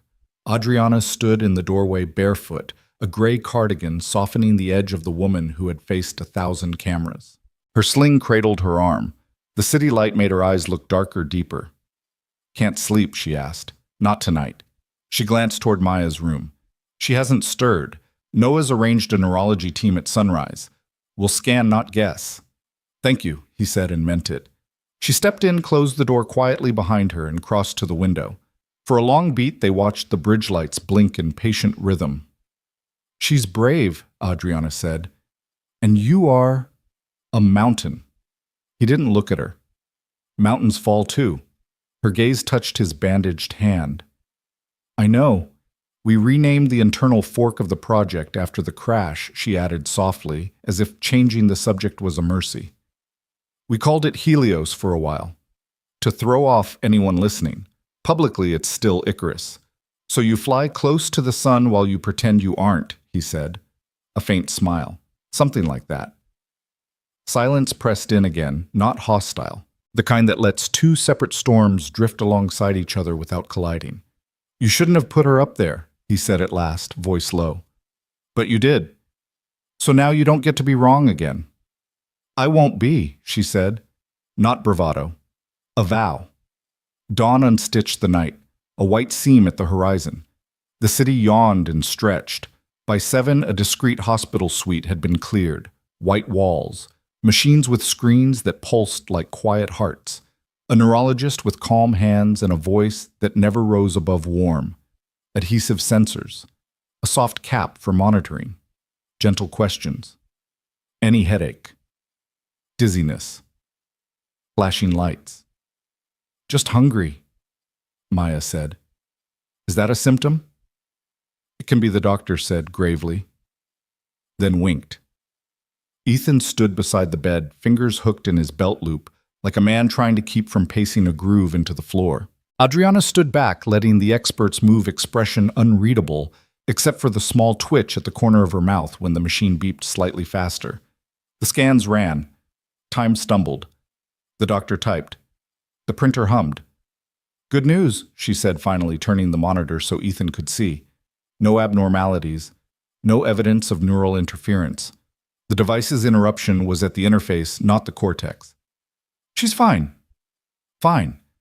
The word hit him like a wave. He nodded once, jaw clenched so tight it hurt. Maya grinned, then rolled her eyes when he kissed her hair 3 times in a row, like a superstition he'd just invented. Adriana exhaled, shoulders easing a fraction. Thank you, she told the doctor, and it sounded like thank you for the world continuing a little longer. Back at Horizon Tower, Diana was waiting with news that made the room feel suddenly smaller. We detained a subcontractor posing as maintenance. He planted a disruption device in a panel feeding the demo floor. He's not talking, but we pulled his phone, she said, concise as always. It contains encrypted messages linking to someone in Victor Sloan's orbit. Not enough for an arrest, enough for a war. Ethan's fingers curled. Then we treat it like one. Diana's eyes flicked to Adriana. Orders would come from her. Adriana didn't hesitate. Escalate legal. Fortify networks. Silence the press until we control the narrative. She turned to Ethan. And you take Maya home. Pack essentials. Come back tonight. Move into the executive residence. He stared at her. Move temporarily, she said. Non-negotiable. I can protect her. You can protect her here better, she replied, and the steel in it told him she'd chosen between options he didn't like and picked survival over pride. We've already seen unusual queries in background systems targeting your address. Someone's looking, and I'm not giving them the courtesy of finding anything. He wanted to argue, to hold on to the familiar, the porch, the old stairs, the shape of a life he knew how to hold in both hands. Then his phone buzzed. Mrs. Alvarez. Ethan. Her voice was tight. There's an envelope on your porch. No return address. I didn't open it, but it doesn't feel right. He closed his eyes. I'm on my way. Adriana watched his face as he ended the call. She didn't ask what was inside. She already knew it would be something designed to push him, to corner him. I'll send a team, she said. He shook his head. Send them if you want. But I'm going home. With Maya. I'm coming, Adriana said. No, he said automatically. Yes. She held his gaze. You saved my life in your field. You think I'm sending you into yours alone? He didn't have time to be moved by that. He had a house to reach before the next line was crossed. The drive back to the farmhouse felt longer than it should have. The storm had wrung the fields out. Puddles shone like mercury in the ruts. The corn had recovered its posture, green shoulders squared. The black scar where metal had bitten earth had paled under rain and sun, but it was still there. A reminder that sky can fall. Mrs. Alvarez met them at the porch apron, still on eyes flashing with the particular wrath reserved for people who threaten children. She held up a large manila envelope with gloved fingers. Diana's idea, surely, and made the sign of the cross twice for insurance. Ethan slipped on a pair of nitrile gloves from the med kit in the truck. He slid a butter knife under the flap. Photographs. Grainy telephoto. Him and Maya at the airport.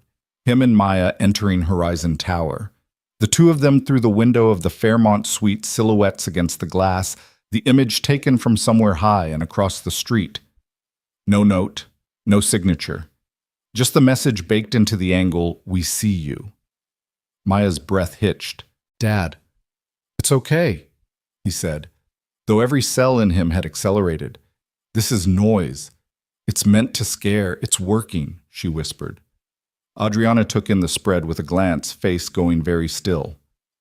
We escalate, she told Diana, who had already started photographing the photographs. Full protective protocol. Mrs. Alvarez touched Ethan's arm. Don't try to be a wall by yourself. Walls crack. I know, he said, and his voice almost broke because he had been a wall for years and the hairline fractures were spidering. They packed in 30 minutes. The bare minimum clothes, textbooks, Maya's wing model, the family photo from the mantle, the recipe book with his grandmother's handwriting, Sarah's favorite mug. He walked room to room one last time, palm on door frames, inventorying the life he had built in the wreckage of grief. He paused at the mantle.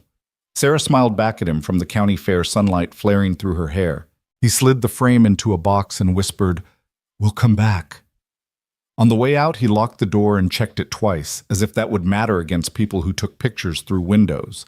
Adriana stood by the truck, not giving orders, not hurrying him, simply present. When he lifted the last box, she took it with her good hand before he could protest. "Thought you didn't carry things," he said. "I do now," she said. The executive residence was a fortress disguised as a dream. Top floor, private elevator, a foyer with a piece of art that looked like a horizon made of glass and light.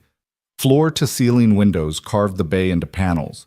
The security systems were everywhere and nowhere, sensors tucked into crown-molding cameras disguised as smoke detectors. A silent feedback in the walls that told Ethan someone smart had written the rules the building lived by. "Your biometrics are keyed," Diana said, handing Ethan a slim card. "Anyway, habit meets redundancy. Perimeter is covered, concierge is vetted. We rotate teams, you'll see them. You'll also forget they're there. That's the goal." Maya wandered from room to room, fingers trailing the edge of the kitchen island, stopping dead at the smallest bedroom. It had already been furnished for her. A junior workbench along one wall, storage cubbies, a pegboard with hooks for tools, a stack of science books, a model plane kit identical to the one in the hotel basket. Above the desk, a framed print that read, "Make the sky argue with you." Maya pressed her palm to the desk. "Did you—" Adriana hovered in the doorway. "We started it after the crash," she said. "Finished it last night." Maya turned eyes bright. "Thank you." Adriana smiled, the kind that carried effort and joy. Build something that annoys gravity. That afternoon, while Horizon's legal team sharpened its teeth and security rewove the net, they learned how to live in a place where the door beeped softly if it didn't close all the way and the coffee machine required a manual. Ethan figured out the lights. Maya figured out the view. Adriana figured out how to pace with an arm that ached when the fog rolled in. A text pinged on Ethan's phone. Unknown number. "Ask Vega why Helios really exists." He held the screen out. "They're trying to pry." "I told you," she said quietly. "I already did." He nodded. He believed her. He still felt the tug of wanting to run every time the world reached for his daughter. Trust, he was discovering, grows in inches. Fear arrives in miles. Near dusk, a gull coasted by at eye-level heat from the building, lifting it gently, the wingtips twitching in micro-corrections. Maya leaned against the glass and followed it with her finger. "Dad, look. He's balancing. He's arguing with the sky." He stepped up behind her, rested a hand on her shoulder. Watched the bird ride a seam he couldn't see but felt in his bones. 2 floors below, a delivery van idled a beat too long at the service entrance. Diana's voice crackled on a secure channel. "Team 3 eyes on the loading dock. Confirm plates." The van rolled on. The channel went quiet. The apartment seemed to exhale. On the counter, the manila envelope lay inside an evidence bag. On the mantle, the county fair photo leaned against a vase that didn't yet know it belonged to them. On the coffee table, Ethan's phone face down vibrated once more. Another unknown number. He didn't pick it up. He went to the window and stood in the wash of city glow until his heartbeat matched the blinking of the bridge lights. Behind him, Adriana's voice low, steady. "One more thing." He turned. She held out a slim badge. Embedded chip. Horizon printed in small, neat letters. Below it, Ethan Cole, Director, Practical Applications Interim. He didn't take it right away. The title looked heavier than anything he'd ever carried. Interim, she said gently. Consulting, if that's easier. No contracts tonight, no decisions you can't unmake. But come downstairs in the morning. Look at the prototype housings with Priya. Tell us where they'll crack. We'll fix them before they do. He reached, took the badge. It was warm from her hand. I'm not doing this for you, he said. I know, she said. That's why I want you to do it. His phone buzzed a third time. He flipped it over, thumb hovering, then answering before caution could argue. Mr. Cole. A disguised voice. Male. Filtered. You don't know me, but you want to. I have proof of who ordered the maintenance breach. Photographs. Transfers. You'll get them if you meet me alone. The call clicked off. The room felt suddenly colder. Ethan looked at Adriana, at Diana, at his daughter's reflection in the glass. He felt the old training uncoil in him, the part that knows when bait is bait and still wants to take it because the fish needs catching. We're being watched, he said. We were always being watched. Now they want me in the open. Adriana's eyes didn't waver. Then we decide who does the watching. Outside, night finished swallowing the last strip of light. Inside, 3 people stood facing a pane of glass that pretended to be the world and chose each other over retreat. Ethan placed the badge on the table beside the evidence bag. He folded his arms. He thought of the manila envelope of the gull's easy balance, of the way a mountain learns to move without crumbling. Tomorrow, he said, we start. And somewhere 2 floors below, an elevator hummed, waiting to carry them down into a war they hadn't asked for and could no longer avoid. The morning broke, slow fog curling across the bay like pale smoke, muffling the sound of the city beneath. From the penthouse windows, Ethan watched ships inch through the water, their horns low and mournful. The world outside seemed distant, like a stage where other people lived normal lives. Inside, the air carried the taut silence of decisions waiting to be made. Maya shuffled into the kitchen in her pajamas, hair tangled, rubbing her eyes. Dad, do we still have school today? Her voice was casual, but the question held weight. School routine normalcy words that had slipped through their fingers since the crash. Ethan crouched beside her, brushing hair from her face. We'll figure it out, kiddo. You'll keep learning, just in a different way for now. Adriana entered, then carrying 2 mugs of coffee, one of them set in front of Ethan without asking. She looked rested, but Ethan knew better. Her kind of people never slept fully. They only borrowed time in fragments. Morning, Maya, Adriana said warmly. I took the liberty of contacting Dr. Washington at the Young Innovators program. They'll send over modules and projects. You'll be ahead of your classmates when you return. Maya blinked, then smiled, still shy but hopeful. Really? You mean, like real engineering projects? Adriana's eyes softened. The realist. Ethan caught that look, the unguarded one she reserved for his daughter. It made him uneasy because it was genuine, because it threatened the lines he tried so hard to draw. The day unfolded in layers of tension. Diana briefed them on the overnight security sweep. No suspicious activity logged in the building after the van incident. Digital forensics traced last night's call through 3 layers of spoofing. Dead end, but professional. Which means Ethan muttered they'll try again. And probably smarter. He still had the badge Adriana had given him, still hadn't clipped it to his shirt. It sat on the counter, gleaming in the early light. Are you ready? Adriana asked. He met her gaze. For what? To see. What it feels like, she said simply. To be part of this world. They descended in the private elevator, Diana flanking them.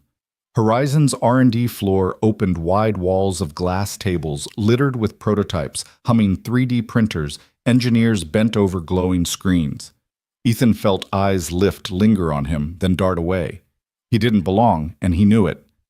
Priya, a lead engineer with sharp eyes and faster words, approached, carrying the curved shell of the neural headset. Director Cole, she asked, emphasizing the new title. We've been dying to pick your brain about the honeycomb structure idea. It's brilliant. Ethan shifted, uncomfortable. It was common sense. No, Priya said it was perspective. We're drowning in equations. You saw what we didn't. He studied the housing in her hands, fingers itching. Against his better judgment, he took it, turned it over, examined the joins. This ridge is weak, he murmured. Stress fractures will crawl here after a few months. Priya nodded eagerly. Exactly. That's what we missed. Ethan explained, his hands sketching shapes in the air, his voice steadier as muscle memory took over. For a moment, the wariness lifted. Machines, he understood. They had rules. They broke in predictable ways. Unlike people. Maya watched, chin propped on her hands, her eyes shining with pride. By noon, Ethan had been pulled into 3 separate design conversations. Engineers leaned in, taking notes as if his every word carried weight. Adriana lingered at the edge of the circle, her broken arm in its sling, her eyes never leaving him. She saw what he refused to admit, that he was sliding into this world more easily than he thought possible. But just as comfort settled, Diana appeared, expression taut. "Mr. Cole, we've got something." They followed her to a secure room where a monitor displayed still frames. Surveillance footage. A man in a maintenance uniform slipping into a server corridor at the same time Ethan had chased Mercer's decoy. The uniform didn't match Horizon contractors. He moved with precision, deliberate. Ethan leaned closer. "He's not improvising. He knows the layout." Adriana crossed her arms. "Inside help," Diana nodded grimly. "Possible. We're running cross-checks." Another frame appeared, the man glancing up at a camera just for a second. His face was clear, hard lines under the brim of the cap. Ethan's stomach clenched. "I know him." His voice dropped. "That's Kane. Used to be logistics specialist, same division as me overseas. He vanished after a dishonorable discharge." Adriana's eyes narrowed. "And now he's working for Victor." Ethan exhaled slowly, rage curling inside him. Kane had been ruthless, efficient, a man who never blinked at collateral damage. If Victor had him, the war wasn't just corporate anymore, it was tactical. Diana closed the feed. "We'll flag him across our systems." "No," Ethan said firmly. "You'll miss him. He knows how to ghost, but I know how he thinks." The room stilled. Adriana's gaze locked with his. "Then we use that." He shook his head. "Not with Maya here." "Maya stays safe," Adriana countered. "But Ethan, you've been running from what you are. You were trained for this. Maybe fate dragged you back because we need you now." He wanted to deny it, but the photographs on his porch, the call, Kane's face on that monitor, there was no denying anymore. Maya's voice piped up behind him. She had slipped into the doorway, listening. "Dad!" He turned, startled. She looked smaller than ever against the heavy door. "I don't want you to fight. I just want you to fix things." Her words struck deeper than any order. He crouched to her level. "Sometimes fixing means fighting, kiddo. But I promise I'll fight smart." Her eyes searched his face, then she nodded slowly. "Okay, just come back." Back upstairs, while Maya bent over her project in her new room, Ethan stood by the window with Adriana. The bay lay open, cold and infinite. He could see the bridge, the fog swallowing its middle like a throat swallowing a secret. "You're in this now," Adriana said softly. "With me." He didn't answer right away. He thought of Sarah, of the photo in his wallet, of promises whispered into empty rooms. He thought of Maya, of the way she looked at him when she said, "Just come back." Finally, he nodded. "Then we do this my way." Adriana tilted her head. "And what way is that?" He turned to her, jaw set. "We stop waiting for Victor to move. We find him first." Her lips curved, half approval, half warning. "Then you'd better be ready, because once you take the fight to him, there's no walking back." Outside, the fog rolled thicker, and somewhere in its shifting depths, Ethan swore he could already feel Victor Sloane's eyes waiting. Night came early, swallowed whole by fog. The penthouse lights glowed against the mist, a lantern above the bay. Ethan stood at the window, arms crossed, watching the city blink faintly through the haze. Every sound carried horns, sirens, even the hush of tires on wet asphalt. It felt like the world was holding its breath. Behind him, Adriana's team moved in quiet efficiency. Diana spoke into her earpiece, issuing clipped instructions. A second agent unpacked a case of compact surveillance gear. The air hummed with tension. Maya sat at the dining table, shoulders hunched over her wing model, trying to lose herself in balsa wood and glue. But every so often her eyes flicked toward her father, searching for reassurance he couldn't quite give. Finally she spoke. "Dad, what happens now?" Ethan turned, crouched beside her chair. He touched her hand lightly. "Now, we get smart. We don't wait for trouble, we look for it. Her brow furrowed. That sounds like fighting. Sometimes fixing means fighting, he admitted, echoing his earlier promise. But we'll do it carefully. She studied him a long moment, then nodded with a maturity that twisted his chest. She had Sarah's eyes, the same determined calm that could slice through storms. Adriana approached then, hair damp from the shower, dressed down in dark jeans and a simple sweater. It startled Ethan seeing her stripped of the armor of suits and boardrooms. She looked human, vulnerable, almost out of place among her own bodyguards. I spoke with our legal counsel, she said. We can push charges against Victor once we have Kane tied directly to him, but court cases take time. We can't rely on slow machinery. Ethan rose. Which means we get ahead of him. She nodded. Yes. You said you knew how Kane thinks. Use that. Where would he go next? Ethan closed his eyes briefly, calling up memories he'd buried deep, dusty fobs overseas nights when men like Kane thrived on chaos. Kane never acted without a fallback. He always built redundancies. And he liked to use blind spots, places official eyes ignored. He'll try to slip through secondary contractors, Ethan murmured. The kind hired for cleanup maintenance logistics. The people nobody notices. He'll ride their access like a ghost. Adriana tilted her head. And how do we catch a ghost by being the shadow he doesn't see? Ethan replied. His voice had the clipped edge of command now, the part of himself he thought he'd left on foreign soil. Diana interjected. We've already flagged anomalies in subcontractor records. 2 fake identities slipped through onboarding last month, both with access to electrical corridors. Ethan's eyes sharpened. That's his wedge. Adriana gestured toward him. Then you'll lead the sweep. Quietly. Tonight. He hesitated. With Maya here. She stays under guard. Non-negotiable, Adriana said firmly. Then softer. Ethan, you're not alone this time. Let us stand with you. The weight of her words landed heavy. He looked at her, saw the truth in her gaze. She was as bound in this as he was. An hour later, Ethan was in Horizon's service levels. Gone was the penthouse glass and marble. Here the air smelled of copper and machine oil, the ceilings low and pipes sweating condensation. He wore plain clothes but carried himself like a soldier, every step calculated. Diana flanked him with 2 men at her back, their weapons hidden but ready. They moved corridor by corridor, scanning badge records, checking maintenance panels. Half an hour passed with nothing but silence, until Ethan's instincts flared. A faint sound, a latch settling. Too slow, too deliberate.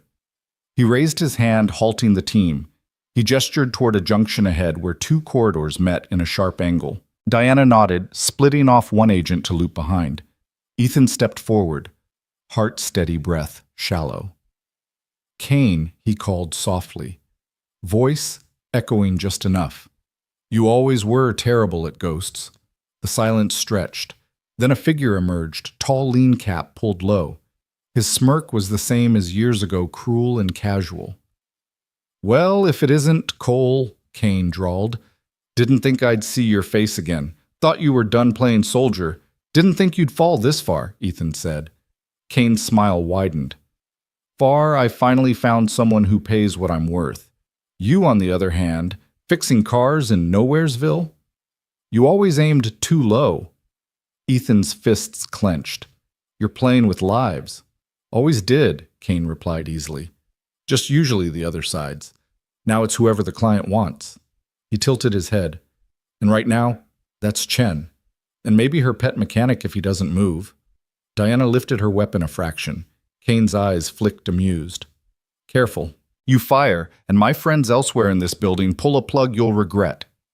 Ethan's blood iced. You wired redundancies. Of course, Kane said, grinning. Didn't I teach you anything?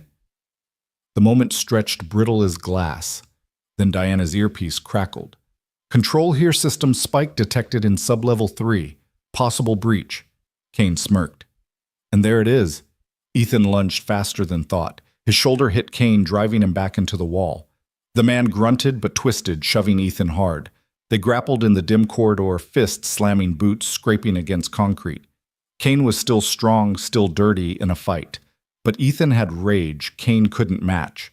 Rage and something purer fear for his daughter upstairs. A punch connected, splitting Kane's lip. He spat blood and laughed.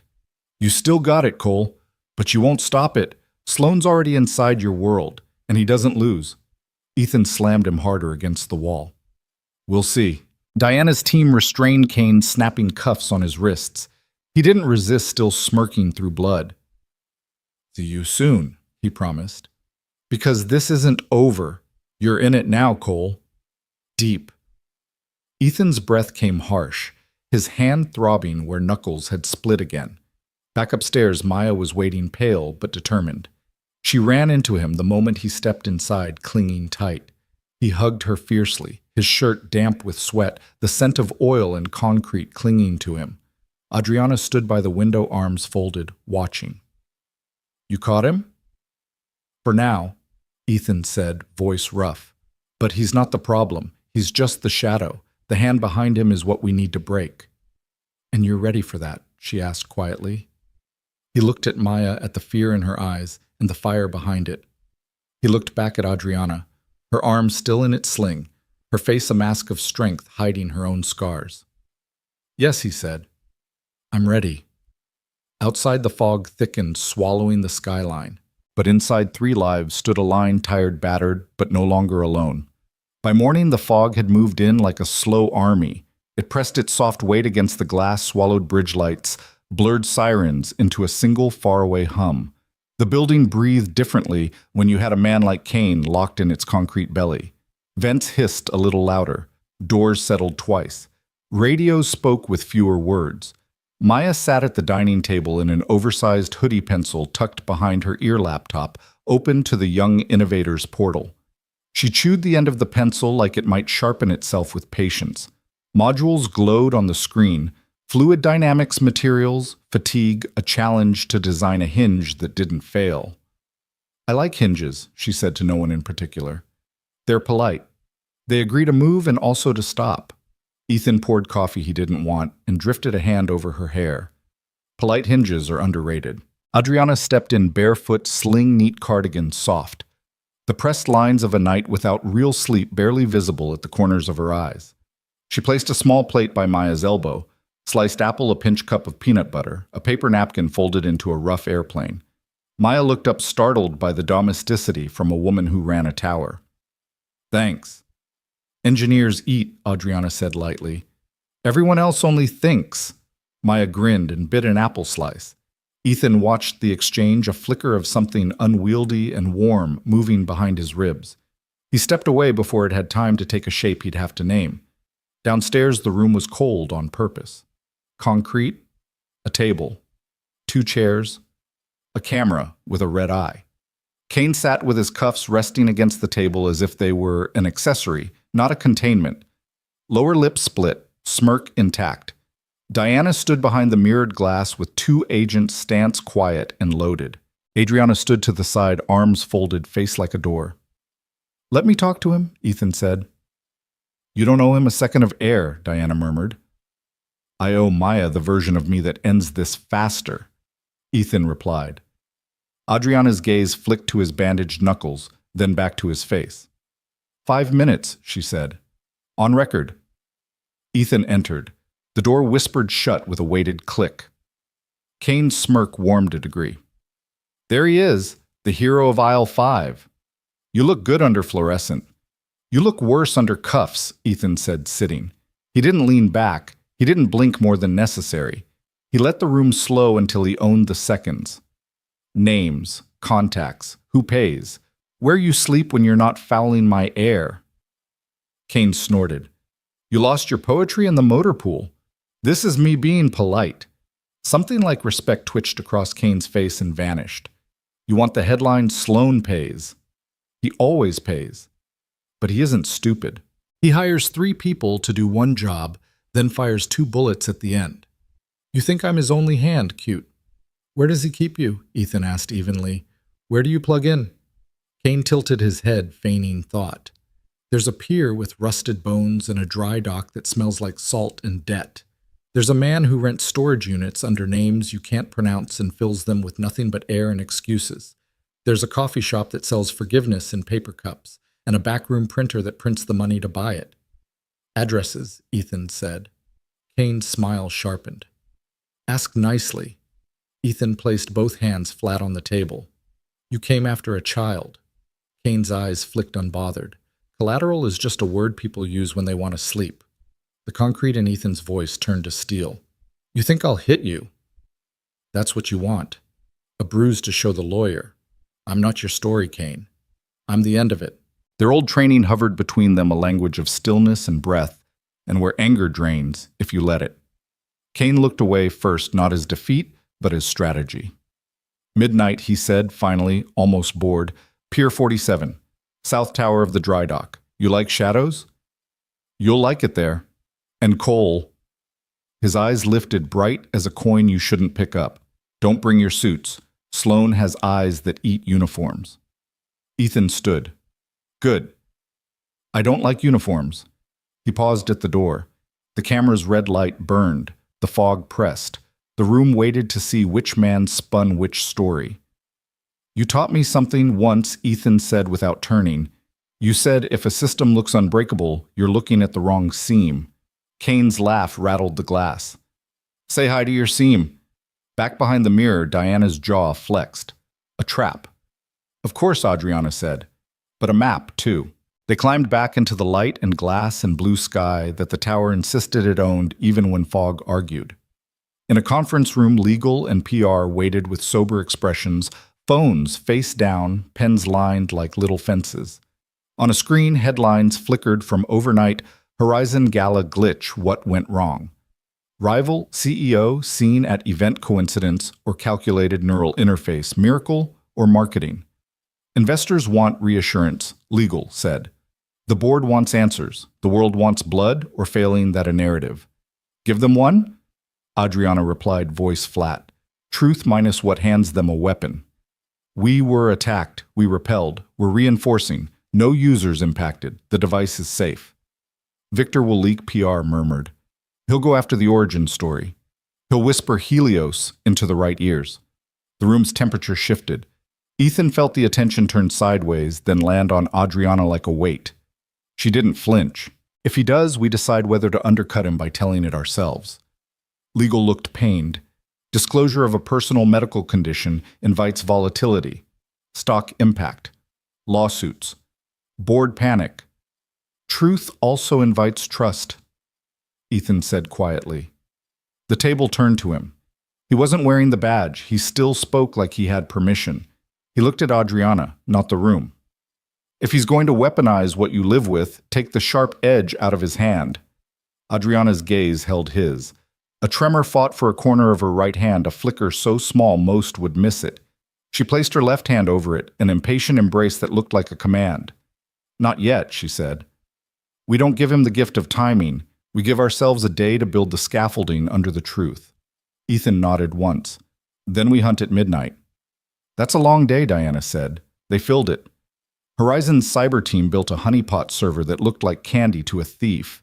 They salted it with false keys, scattered breadcrumbs that led to nothing, and everything stitched tripwires into scripts that would sing when touched. Priya and Armon refitted housings with Ethan's slat vents and dog bone grommets, their hands moving like apology and promise at once.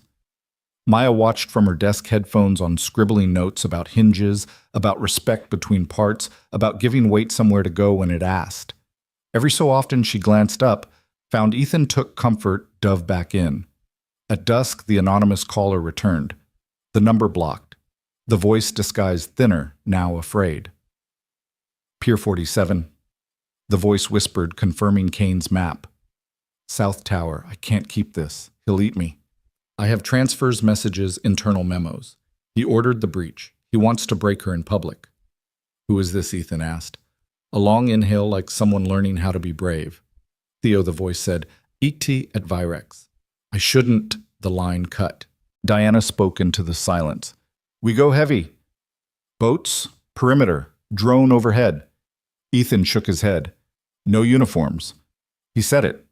Sloan eats uniforms. We go quiet and we make sure our loud is 5 seconds away. Adriana's eyes found him. You're leading. I'll walk in, he said. You'll be 10 meters back in shadow. Diana will own the air. You're not going alone, Adriana said automatically. He didn't fight her. I don't intend to. Before they left, there was the ritual of small homes, lights, flipped a check of windows that couldn't open a last glance at a photo.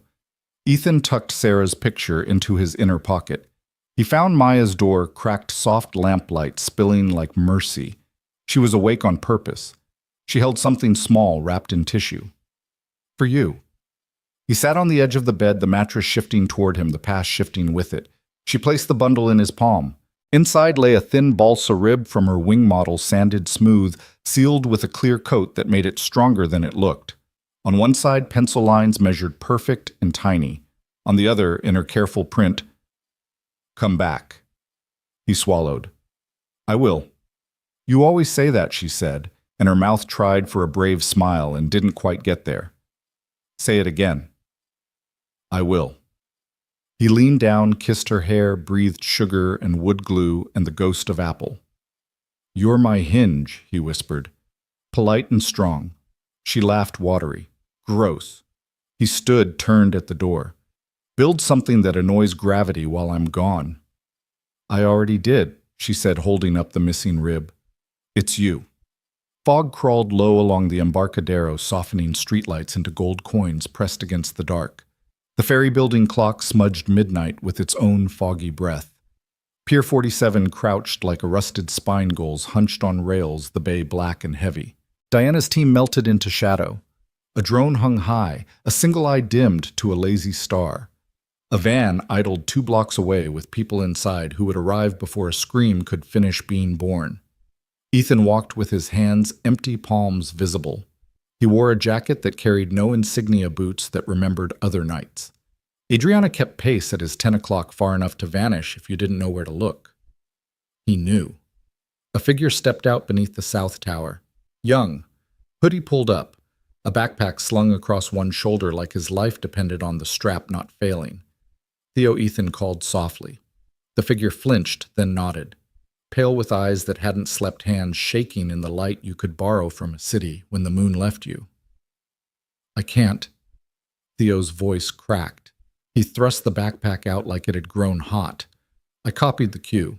The memos, the payments to the shell. I left the rest. If he sees..." From the north end of the pier, a thud. Not loud. Effective. The sound of a decision arriving. Theo's eyes went wide. He followed me. The air shifted. 3 shapes peeled from shadow, deliberate the way violence learned to walk upright. Kane was not among them. This crew moved cleaner. Corporate wolves hired to wear janitor uniforms by day and hunt by night. Back, Ethan said, already moving. Diana. The street and then the water woke up. Diana's people bloomed from the dark with speed and precision. Quiet weapons snapped to shoulder-red dots, kissing wood, a half-inch to the left of everyone's heart. The drone brightened enough to startle, not enough to blind. One of the shapes raised a hand, palm open. "We're not here to kill, we're here to talk." Ethan laughed once. "You brought the wrong hands for talking." "Tick-tock, Mr. Cole." "Mr. Cole," the man said, eyes flicking past Ethan to the woman 10 meters behind him, whose cardigan did nothing to hide the fact that the room always bent toward her. 9 a.m. Your board meets. The truth comes out with or without you. Behind Ethan. Theo shoved the backpack harder into his chest. "Take it, please." Ethan did. He slid it toward Adriana without looking, trusting her to catch the seam. She did. "You're leaking her medical file," Ethan said to the man, not asking, naming it. The man's mouth twitched, a confession that knew it didn't matter. "We prefer the term story correction. Markets hate surprises. They also hate indictments," Diana said from the dark voice, calm as a winter road. The man shrugged, like weather was weather. 9 a.m. Consider this courtesy. He stepped back, slow hands never lowering. His 2 shadows mirrored him, retreating into the fog like figures painted with water. They had come to be seen to draw the borders of the field. Not to bleed, not tonight. "Stand down," Diana murmured. The drone dimmed, the dots winked out, the night took back its breath. Ethan turned to Theo. "You're coming with us." Theo shook his head violently. "If I disappear, he breaks my sister." Then we make you visible, Adriana said, stepping forward into the light at last. Her voice was the softest thing on the pier and the hardest. You're a whistleblower now. We don't hide you. We wrap you in law and daylight. Theo stared. Recognition hit after a heartbeat, the face from articles and keynote stages, now only a woman with a sling and eyes that didn't look away. He nodded once, a decision falling into place like a well-made joint. They moved as a unit back toward the street fog, curling around their ankles like a living thing. At the curb, Ethan paused. The bay sounded like breath. The clock said midnight and some. You okay? He asked Adriana, not menacing, simply checking the hinge. I will be, she said, after we decide whether to let a wolf tell my story or whether I do it myself.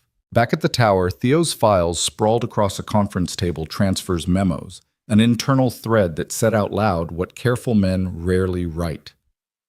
Discredit Vega OneNote clipped. Accelerate disclosure. Another Cole's proximity creates leverage. Ethan sat very still as he read that one. Then he folded the corner of the paper like a man marking a page he would revisit with a different kind of time. Dawn threatened behind the fog. The city yawned. 9 a.m. gathered itself a floor below their feet. Adriana stood at the window, face reflected over the bay. Her right hand started a small, stubborn tremor. She stared at it. She did not hide it.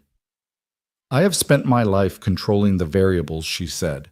But control is a consolation prize disguised as a crown. Ethan came to stand beside her, both of them ghosts on the glass. Truth is heavier than rumor, but it holds. The board will revolt, she said. Maybe. The stock will lurch, probably. And Maya, she stopped. The name held more weight than any ticker symbol. She'll see the kind of brave that isn't about walking into fire, Ethan said. She'll see the kind that stands in daylight. The room stilled around them. Phones slept on their faces. Theo dozed in a chair like a kid at the end of a double shift. Diana watched the door and the windows and the air in between. Adriana drew a breath that started in the soles of her feet. All hands, she said. 8:45. Before the board. Before the leak. We tell the story. We own the verbs. Ethan nodded. I'll stand in the back. Stand where she can see you, Adriana said. She's my hinge too. At 8:44 her phone buzzed. Unknown number. A single line. Tick. At 8:45 another talk. She silenced the screen. She walked to the elevator. Ethan fell in beside her. The doors slid shut with a whisper like an oath. When they opened, the floor was full. Engineers, assistants, lawyers, janitors, security. Even the robots downstairs seemed to pause their long, patient dance. Adriana stepped up onto the low platform by reception. No lights, no teleprompter. Just her voice, and the city pressing its face against the glass to listen. She glanced once to the back of the room where a 12-year-old girl stood between a neighbor who loved her and a man trying to become the version of himself they both deserved. Adriana lifted the mic. Her right hand trembled. She didn't hide it. Good morning, she said. And then she chose daylight. The silence after Adriana's opening words was so complete that even the hum of servers on the floor below seemed to vanish.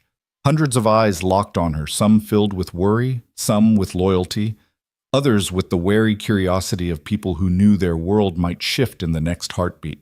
She stood there, cardigan soft over her shoulders, hair loose, right hand trembling just enough to catch the light.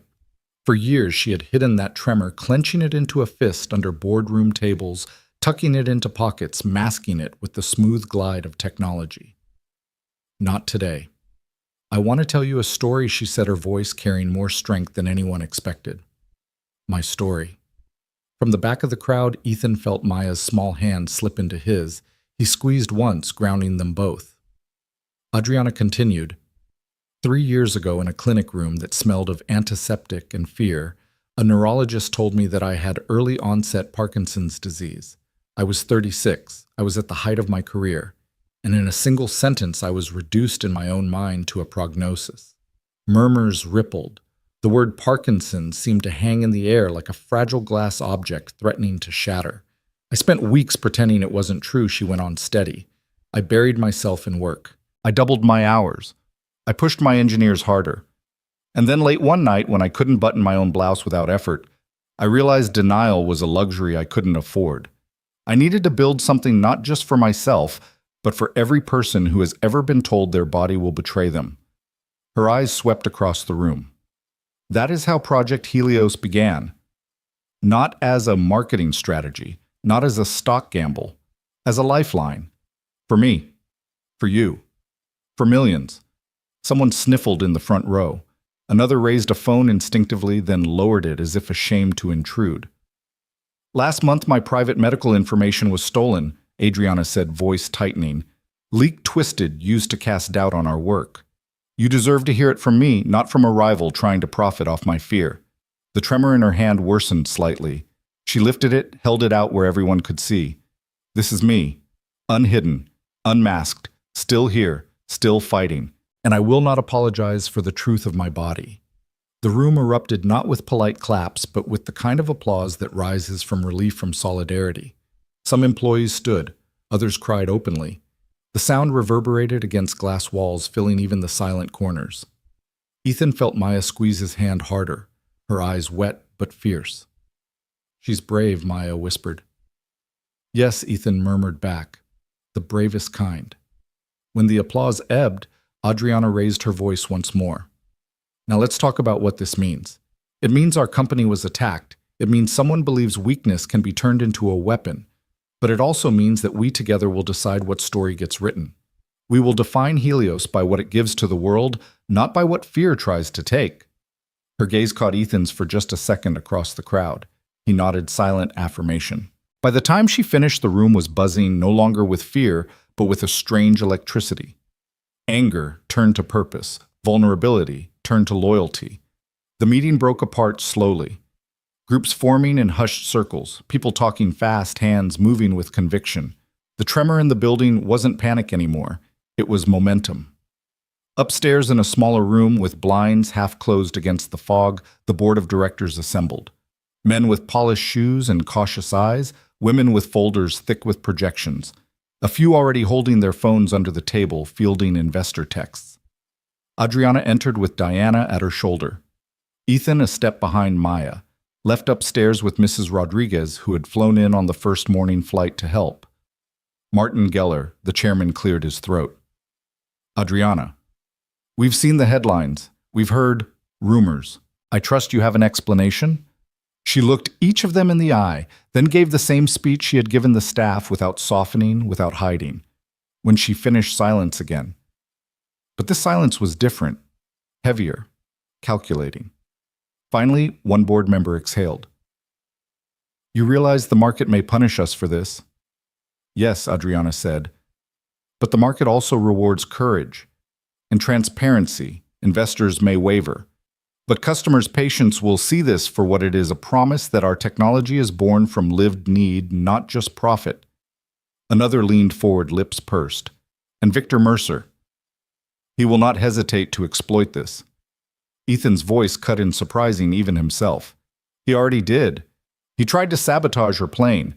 He planted moles. He risked a child's life to get his hands on Helios. That's who you're choosing, between her truth or his deceit. Eyes swung toward him. A mechanic, a soldier, a single father, standing in a room of suits. His words dropped like tools on marble. Martin adjusted his glasses, studying Ethan with a mixture of annoyance and curiosity. Then he turned back to Adriana. You've thrown the dice. No, Adriana said, calm but firm. I've placed my faith where it belongs, in people who deserve it. The meeting dragged for hours, legal questions circling PR contingencies debated. When they finally adjourned, it was nearly noon. Outside, the sun broke through the fog for the first time in days, a thin beam slashing across the bay. Ethan and Adriana walked together down the quiet hallway. Neither spoke until they reached the glass doors of her office. You didn't have to defend me back there, she said softly. Yes, I did, he answered. Because you're not just fighting for yourself anymore. You're fighting for everyone, including Maya. Her breath caught. She looked at him, then really looked, as if seeing the man behind the grease-stained coveralls, behind the years of exhaustion. Ethan, she began, but her phone buzzed violently, interrupting. She checked the screen. A single message. No name. Just 3 words. We're not done. The blood drained from her face. Ethan's jaw clenched. Mercer. No, she whispered, eyes narrowing. This feels different, more direct. They stood in the doorway, two shadows cast long on the polished floor, knowing the storm hadn't broken yet, only shifted its weight. And somewhere beyond the glass and the light, another hand reached for the wheel of their story. The message sat on Adriana's phone like a shard of glass. 3 words, black on white. We're not done. She showed it to Ethan. His eyes didn't move from the screen for a long beat, then flicked up to her face. This isn't Mercer's style, he said. He sends noise. This is clean, personal. Adriana nodded once, jaw tight. It could be anyone who had access to those files. Kane's contacts. A board leak. Or... She trailed off, unwilling to say the last thought. Or someone closer, Ethan finished for her. The office felt suddenly smaller, its glass walls fragile as sugar. Outside, the city pulsed with indifferent life. Inside, truth and suspicion stalked the floor like predators that refused to be named. Diana entered quietly, holding a folder. We traced the origin of that text. Burn phone. Bought yesterday. Dumped this morning. Whoever sent it doesn't want a trail. She laid the folder on Adriana's desk. Inside were stills from security footage. Shadows at Pier 47, one figure half hidden. Theo's testimony helped us identify a secondary player. Goes by Rook, ex-military. Contracted often through cutouts. He was there. Ethan studied the grainy image. A man's frame, broad, careful in movement. Rook doesn't bluff, he muttered. If he's in play, this isn't just Mercer. There's another layer. Adriana pressed her fingers to her temple. We're fighting a shadow with more shadows. Yes, Diana agreed. Which means we bring it into daylight. We set bait. Ethan looked at Adriana. You've already given them daylight. Your condition, your truth, it's out. Now they'll strike harder. If they can't own the story, they'll try to break the woman telling it. Her gaze didn't waver. Then we make sure when they strike, they break themselves. That evening, the tower transformed again. Not into a gala this time, not into a boardroom battleground, into a fortress disguised as an office. Tech teams built a false prototype server loaded with glittering code designed to look like the crown jewels of Helios. Security rotated in quiet triangles through halls, radios, low eyes sharper than ever. Maya watched from a corner perched on a rolling chair, notebook open. You're making a decoy, she said, pencil moving fast. Like in chess when you sacrifice a pawn to draw out the queen. Ethan smiled faintly despite the tension. Exactly. Maya chewed her pencil. But pawns sometimes get forgotten. Don't let them forget the real piece. Adriana crouched beside her sling, neat eyes softening. We won't, she promised. Your dad and I won't let that happen. Maya studied her face as if weighing the truth of those words. Then she nodded, satisfied. Night fell.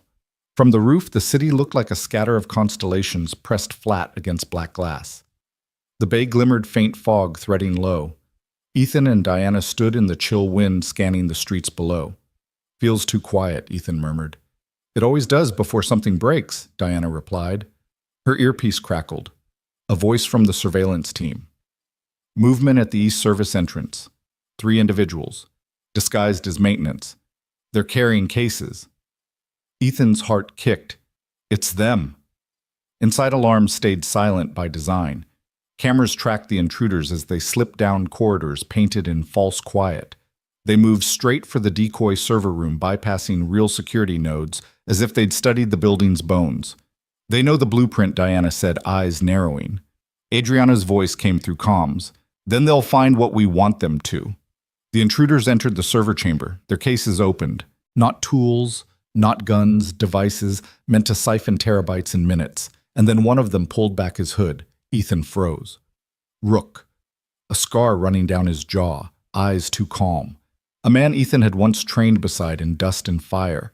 A man who'd chosen contracts over conscience. Ethan's chest burned. It's him. Who Diana asked, Rook, Ethan said flatly. And if he's here, it means someone's paying more than Mercer ever could. Down below, the hack began. Lights flickered blue across the racks. The bait glittered ready. But Rook didn't plug in immediately. He looked straight into the nearest camera, straight at Ethan watching, and he smiled. Message, Diana muttered. Ethan's fists curled. He wants me down there. Adriana's voice cut in. No. That's exactly what he wants. Then let me want it too, Ethan snapped, for a beat silence on the line. Then Adriana softer. If you go, you don't go alone. Minutes later, Ethan and Diana entered the service corridor. Boots, silent weapons ready, but low. The hum of servers filled the air, an electronic heartbeat. Inside the chamber, Rook waited, flanked by two masked operatives. Data streams crawled across their devices. Cole Rook said voice even like they were back in barracks. You always did know how to follow a trail. You always did know how to betray one, Ethan shot back. Rook's smile sharpened. Not betrayal. Economics. Loyalty doesn't pay rent. Loyalty keeps kids alive, Ethan said, heat in his throat. That's the difference between us. Rook's eyes glinted. Speaking of kids, she's brilliant. Maya. Wings and hinges. Do you know how easy it is to find school projects online? Ethan moved before thought gun rising. Diana caught his arm just enough to keep the barrel steady. Rook laughed quietly. Touchy. Relax. No harm. Yet. Behind him, the masked operatives continued their siphon. Only they weren't getting the data they thought. Horizon's honeypot code was feeding them ghosts embedding trackers marking every system they touched. Adriana's whisper filled Ethan's ear. Hold him a little longer, the net is almost closed. Ethan stared at Rook. You came all this way for lies. Rook tilted his head. Maybe. But sometimes lies tell me where the truth sleeps. Alarm suddenly flared. Not in the building, but on Rook's devices. His eyes narrowed. You think you caught me? We did, Diana said coldly, stepping forward. Rook moved faster than expected, slamming his case shut, pulling a smoke canister from his belt. The chamber exploded with white haze, choking blinding. Chaos, shouts, the crack of scuffles. Ethan lunged through the fog, tackling Rook hard against the rack. They hit metal with a clang. Rook swung fists, grazing Ethan's jaw. Ethan struck back, old training flaring alive, each blow a memory. You don't walk away this time, Ethan growled, but Rook's laugh echoed through the smoke. We're not done. He yanked a pin. Another canister hissed this time, not smoke, but flash. Light seared, sound cracked. Ethan's vision shattered into stars. By the time it cleared, the chamber was empty, devices gone. Rook and his men vanished into service tunnels that bled into the city. Diana cursed into comms. Lost them. Adriana's voice came calm but tight. Check the feed. Did the tracker seed tech's voice urgent? Yes. Their devices are pinging. We know where they're headed. Ethan wiped blood from his lip, chest heaving. Where downtown tech answered. An abandoned high-rise scheduled for demolition, 15 blocks away. Rook had left his message, his smile, his taunt. We're not done. Ethan's jaw set like stone. Then neither are we. He looked toward the tower's glass where he knew Adriana stood watching. Their eyes met across wires and smoke across fear and resolve. This wasn't just a fight for technology anymore. It was a fight for family, for truth, for the right to keep moving forward when the world wanted to shove them back. And Ethan Cole was ready to carry it to the end. The night air outside the Horizon Tower was cold sharp with salt from the bay. Ethan leaned against the black SUV as Diana issued orders into her comms. Red and blue strobes washed faintly from patrol cars. At a distance, curious city cops rerouted to power surges never told the full story. But Ethan's mind wasn't on the streets. It was on Maya upstairs in the penthouse with Mrs. Rodriguez safe for now, but only because Rook had chosen to leave her name dangling like bait. Adriana approached her cardigan, traded for a fitted jacket, her face pale but steady. They're in the high-rise. We have them pinned. The trackers confirm it. Abandoned building scheduled for demolition, Diana added. It's layered with steel. If we wait too long, signals could go dead. We move now. Ethan's fists clenched. His knuckles still ached from their clash in the server room. Then let's move. Adriana touched his arm, a quick press. Ethan, don't let this be just about anger. He'll try to use that. He met her eyes. This isn't anger. This is survival. The convoy rolled quiet through darkened streets. No sirens, just engines humming low. The city's neon faded the deeper they drove into the district, where forgotten buildings leaned like weary giants. The high-rise loomed ahead, 30 stories of concrete skeleton windows, smashed graffiti, scrawled like scars. Its top floors were eaten by fog. Diana scanned through binoculars. Heat signatures 3rd and 4th floors, 5, maybe 6 bodies. Rook among them. Entrance, Ethan asked. North side stairwell. Cameras show no rigging. Yet Diana said, Ethan checked his gear, just a sidearm and a tactical flashlight. He wasn't Horizon's employee. He wasn't police. He was a father with a soldier's past. That was enough. Adriana reached for him before he followed the others. Her voice dropped low only for him. Bring him back alive if you can. We need answers. We need proof against Mercer. Ethan studied her face, the tremor in her hand, the raw hope behind her command. He nodded once. Alive. If I can. The stairwell smelled of mildew and rust. Every footstep echoed up into darkness. The team moved in disciplined silence, Diana leading Ethan a step behind. His pulse thudded steady, controlled. On the 3rd floor landing, Diana held up a fist. The hallway stretched ahead, concrete ribs doors gaping. And in the center, waiting Rook. He stood unarmed, arms loose at his sides, as if welcoming them. Took you long enough? He called. His voice bounced off walls. Hands where I can see them, Diana ordered. Rook obeyed lazily, palms out. His smile was cruel, still the lapdog Diana. And Cole. His eyes slid to Ethan. Still running errands for people who'd never bleed for you. Ethan stepped forward, gun steady. Drop whatever game you're playing. Rook's grin widened. Game? Oh, Cole, I already won. While you chased ghosts, the real prize walked out. Ethan's gut went cold. What do you mean Mercer's not in this city anymore? He's flying east with data I hand-delivered. Diana stiffened. You're lying. Rook shrugged. Check your feeds. Signal stopped 10 minutes ago. He's airborne. Tech confirmation crackled faintly in Diana's ear. Ethan read it in her eyes, truth bitter and undeniable. Ethan's rage surged hot. He lunged, shoving Rook against the wall, forearm across his throat. Where is he headed? Rook just laughed, even as pressure cut his breath. You can't protect them forever. Not Chen, not your kid. You'll tire. We won't. Ethan's teeth clenched. Images flashed. Maya bent over her wing model, whispering questions in the night. Sarah's photograph on his nightstand. Adriana's trembling hand held out for the world to see. You'll never touch them, Ethan growled. Diana's voice cut sharp. Cole. Enough. He forced himself back, chest heaving. Rook coughed, straightened, grinning blood through his teeth. There he is, the man who always carries too much weight. Diana's team cuffed him, dragging him toward the stairwell. But as they passed, Rook leaned close to Ethan, whispering words meant for no one else. She's more like you than you think. Chen. She hides her fear same way you do. That's why I admire her. But admiration won't save her. Ethan's jaw tightened, but he said nothing. Hours later, dawn was clawing pale lines over the bay. Ethan stood on Adriana's balcony, the city below waking. She joined him quietly, cradling a mug of tea in her good hand. They're transferring Rook to federal custody, she said. But if Mercer is airborne, she trailed off. Ethan exhaled long, heavy. Then this isn't the end. It's the beginning. Adriana looked at him, eyes raw from a night without rest. You've risked too much already. He shook his head. No, I haven't risked enough. He turned to her steady.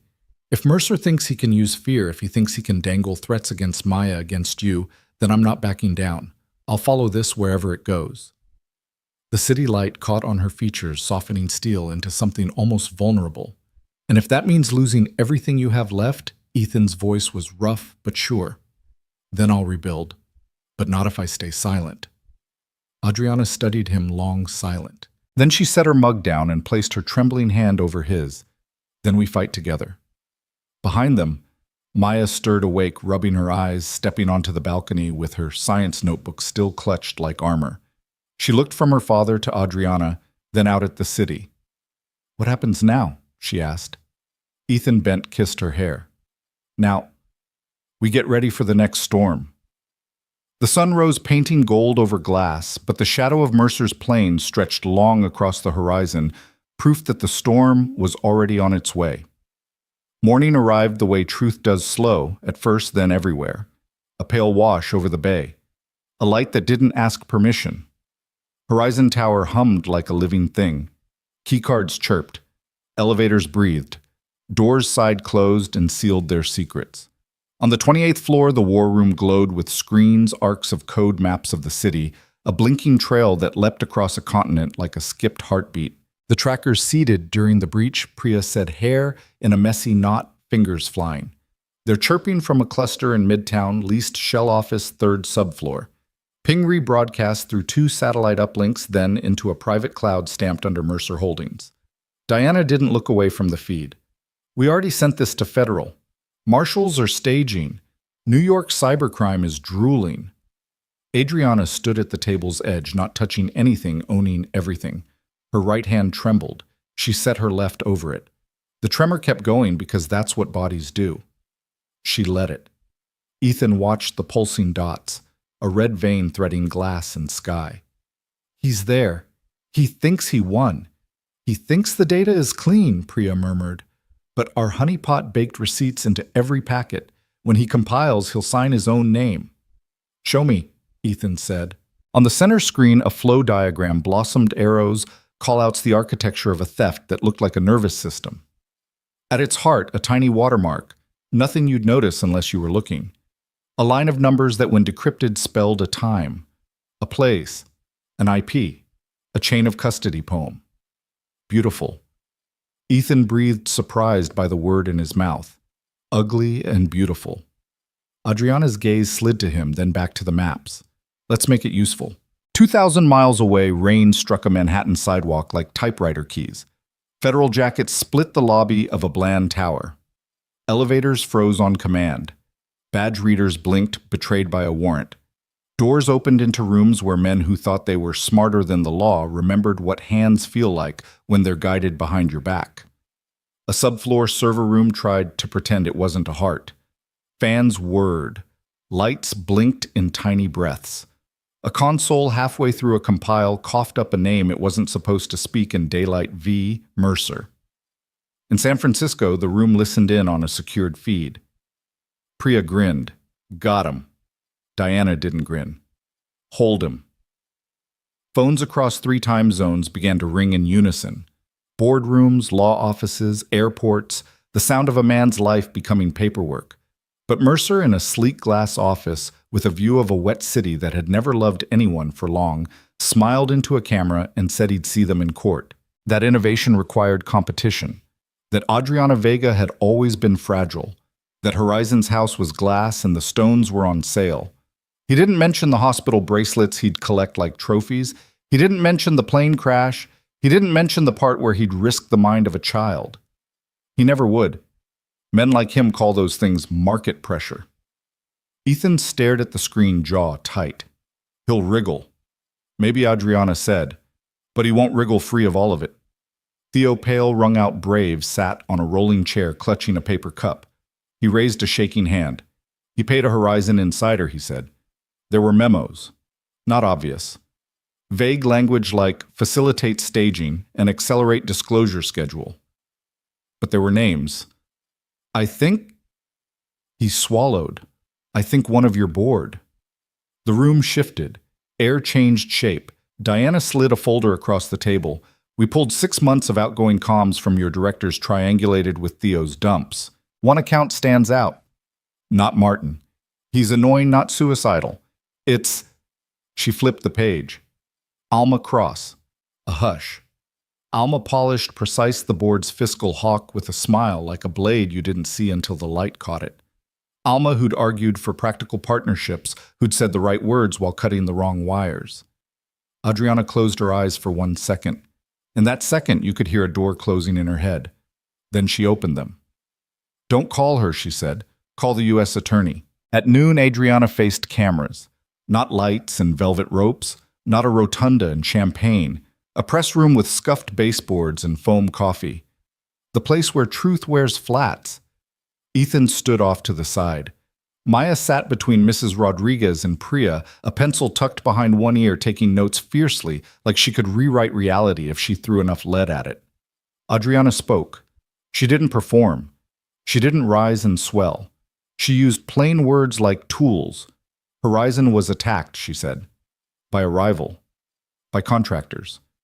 By someone inside this company who will never again sit on our board. We will pursue every legal avenue. We will do that work quietly, thoroughly, without spectacle. She took a breath that stuttered once, kept going. I also want to say this, my diagnosis does not define our technology. It animates it. Helios was born in a clinic and built in a lab and tested in the real world. It exists for people who have been told no by their own bodies. A reporter called out sharp. Stock fell 9% this morning. Are you worried, Ms. Vega? Yes, Adriana said to a collective blink. I'm worried about a boy named Jaime who uses our software to answer questions in class. I'm worried about a dancer who can't dance. I'm worried about a truck driver who can't grip a typist whose fingers won't map to thought. If the stock falls because we built Helios to serve them first, then the stock can catch up. Will Helios be affordable? Another asked. Or will it be a luxury? A pause. A pivot. A decision arriving in her own mouth. Helios will have a base tier that is free for qualified patients, she said, voice steady. Hardware at cost. Software for zero. We'll fund it with grants and with profits from enterprise integrations. We will not gatekeep independence. PR flinched and smiled at the same time. Legal looked like prayer. The internet seconds later caught fire with the kind that heats, not burns. Back upstairs as the building exhaled, the U.S. attorney called. Alma Cross was in custody. Emails, transfers, a meeting with Mercer's second at a wine bar with bad lighting but great cameras. Facilitate staging, the memo said. Accelerate disclosure schedule, the memo said. Everyone loves a euphemism until it testifies. Adriana took the call without victory in her voice. When she hung up, she didn't dance. She didn't cry. She sat. She let her head find her hands. Ethan dropped into the chair beside her. Breathe, he said. She did. A long inhale. A longer exhale. Then she looked at him. You could walk away now, back to your farmhouse, back to quiet. No one would judge you. He shook his head. I had quiet. Quiet is where the bills echo and the roof drips, and you promise your kid they're safe and pray you're not lying. Quiet didn't fix anything. He reached into his pocket, pulled out the temporary badge she'd handed him days ago, the letters already smudged by his thumb. If the offer still stands, I'll make it official. A small, tired smile. Interim my ass, she said. Welcome to the mess. He laughed low in surprise because he hadn't realized how much he'd needed to hear someone say, stay. Maya knocked on the doorframe, hovering. Did we just become poor? She asked gravely. Because free software sounds expensive. Adriana barked a laugh that cracked and then healed in the same second. We're going to be fine, she said. Because your dad's about to make sure my devices don't break, and that's worth a lot. Maya considered. Okay. But also, can we still get dumplings? Definitely dumplings, Ethan said. Essential infrastructure. Months shook themselves into place. Mercer was indicted, then arraigned, then louder than he'd ever been, until he wasn't. His empire learned that money is a tide, and tides retreat. Alma pled to a lesser charge in exchange for turning every pocket inside out. She cried at sentencing. No one clapped. Horizon didn't become an angel. Companies can't. They're machines that run on people, and people are complicated. But policy changed. The program for free Helios rolled out. Clinics signed on. A waiting room in Fresno cheered when a teenager used their eyes to type hi at a nurse who had known them forever and only then realized how much they'd been missing. Adriana started treatment protocols she'd resisted. Some days the tremor quieted. Some days it yelled. She learned to let both be true. She learned to ask for help out loud. She learned it looked like strength. Ethan grew into a glass office like a pair of broken-in boots. He didn't use the desk much. He was downstairs more often, sleeves rolled shoulder to shoulder with engineers finding seams no one thought to check. The practical applications team became an artery blood between theory and the world. At home, the executive residence that still felt like a hotel until it didn't. Maya's desk filled with plans and wires and paper wings. She argued with gravity so much the sky started sending flowers. She mentored 2 kids through the Young Innovators program, then 3, then 5, because word gets around when someone your age looks you in the eye and says, "You can." One evening, almost a year after the night, the sky fell in a field. They flew back to the farmhouse. The porch had been fixed. The roof no longer wept in the first rain. The corn rose high, patient green as if it had never known fire. Mrs. Alvarez had strung cafe lights along the fence. They hummed like happy bees. A long table waited under them, paella, steaming bowls of cut fruit, a pie that might have been a miracle or just sugar and love measured correctly. Neighbors came. The sheriff who'd believed first. Rosa from the diner with a hug that cracked ribs kindly. Diana showed up in a linen shirt looking like someone who was learning to be off duty. She denied it twice, then accepted a plate. Priya brought a tin of cookies a little too perfect to have been made in a home kitchen. Theo drove up from downstate. He got out of his car like forgiveness. Adriana stood at the edge of the field and touched the scar in the earth where metal had once bitten. Her right hand trembled. She let it rest on the soil. The tremor passed into dirt. Dirt knows about weather. It takes it all and grows anyway. Ethan stepped beside her, hands in pockets, head tipped to a sky that had decided to behave itself for once. "I kept meaning to plant something here," he said. "A marker. Not a gravestone. A promise." Maya jogged over with a sapling so small it looked like hope pretending to be a tree. "Oak," she said, importantly. "Because we live in a storm zone." They dug. They laughed because the shovel hit a rock that had the audacity to be exactly where a shovel wanted to go. They used their hands, soil got under nails and didn't apologize. They set the sapling. They pressed earth like a benediction. When they finished, Maya wiped her forehead and stepped back. The little tree trembled in the evening breeze. It looked fragile. It looked stubborn.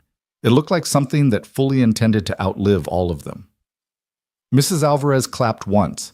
"Now we eat." They ate. They told the story and then they told it again. They edited it for the children and sharpened it for the adults. They raised glasses of lemonade and cheap wine and the good whiskey someone always brings to a table in a house that has survived. Later, when the string lights hummed and the bugs sang and the world had the audacity to be gentle, Ethan carried a box onto the porch. The recipe book with his grandmother's handwriting. The county fair photo, a framed print of Maya holding her science ribbon, grinning so hard the frame nearly couldn't contain it. He set them on the mantle, old next to new past, beside future, not a replacement, a chorus. Adriana found him there. The house smelled like cinnamon and motor oil and night. She looked at the photos at the oak through the window at him. "We never finished a conversation," she said. "Which one?" he asked, smiling because there were so many. "The one about second chances," she said. "You told me once you didn't believe in them." He shrugged. "I didn't." Then the sky fell. Then a girl made a hinge that held. She stepped closer. Her hand reached for his tremor and all. He took it. The shake met his steadiness and both changed shape. "You saved me," she said. "You saved us," he replied. They stood there without the need to name it, because some things don't require a label to be true. Out in the yard, the oak moved a little, learned the wind, practiced staying. Inside, Maya's voice drifted from the kitchen, bossing Priya out of her way with affection. "No, no, you mix after, you know what, give me the whisk." Laughter answered. The night leaned in. The porch boards remembered every footstep. The horizon drew a clean line between dark and dawn and said softly, "Go on then." They would. There would be more storms, there would be more mornings, and each time the sky tried to fall, there would be hands to catch, and a hinge to hold, and a small tree insisting growth is a kind of courage. Ethan squeezed Adriana's fingers. She squeezed back. The house breathed, the field waited. The story didn't end. It opened. Your thoughts will help us create meaningful stories. And if you want to hear more powerful healing stories like this, don't forget to subscribe to the channel. Click the bell icon so you don't miss any new episodes. And most importantly, share this video with people who need a little hope today. Thank you so much for your time. We hear you, we listen to you, and we are honored to tell these stories for you.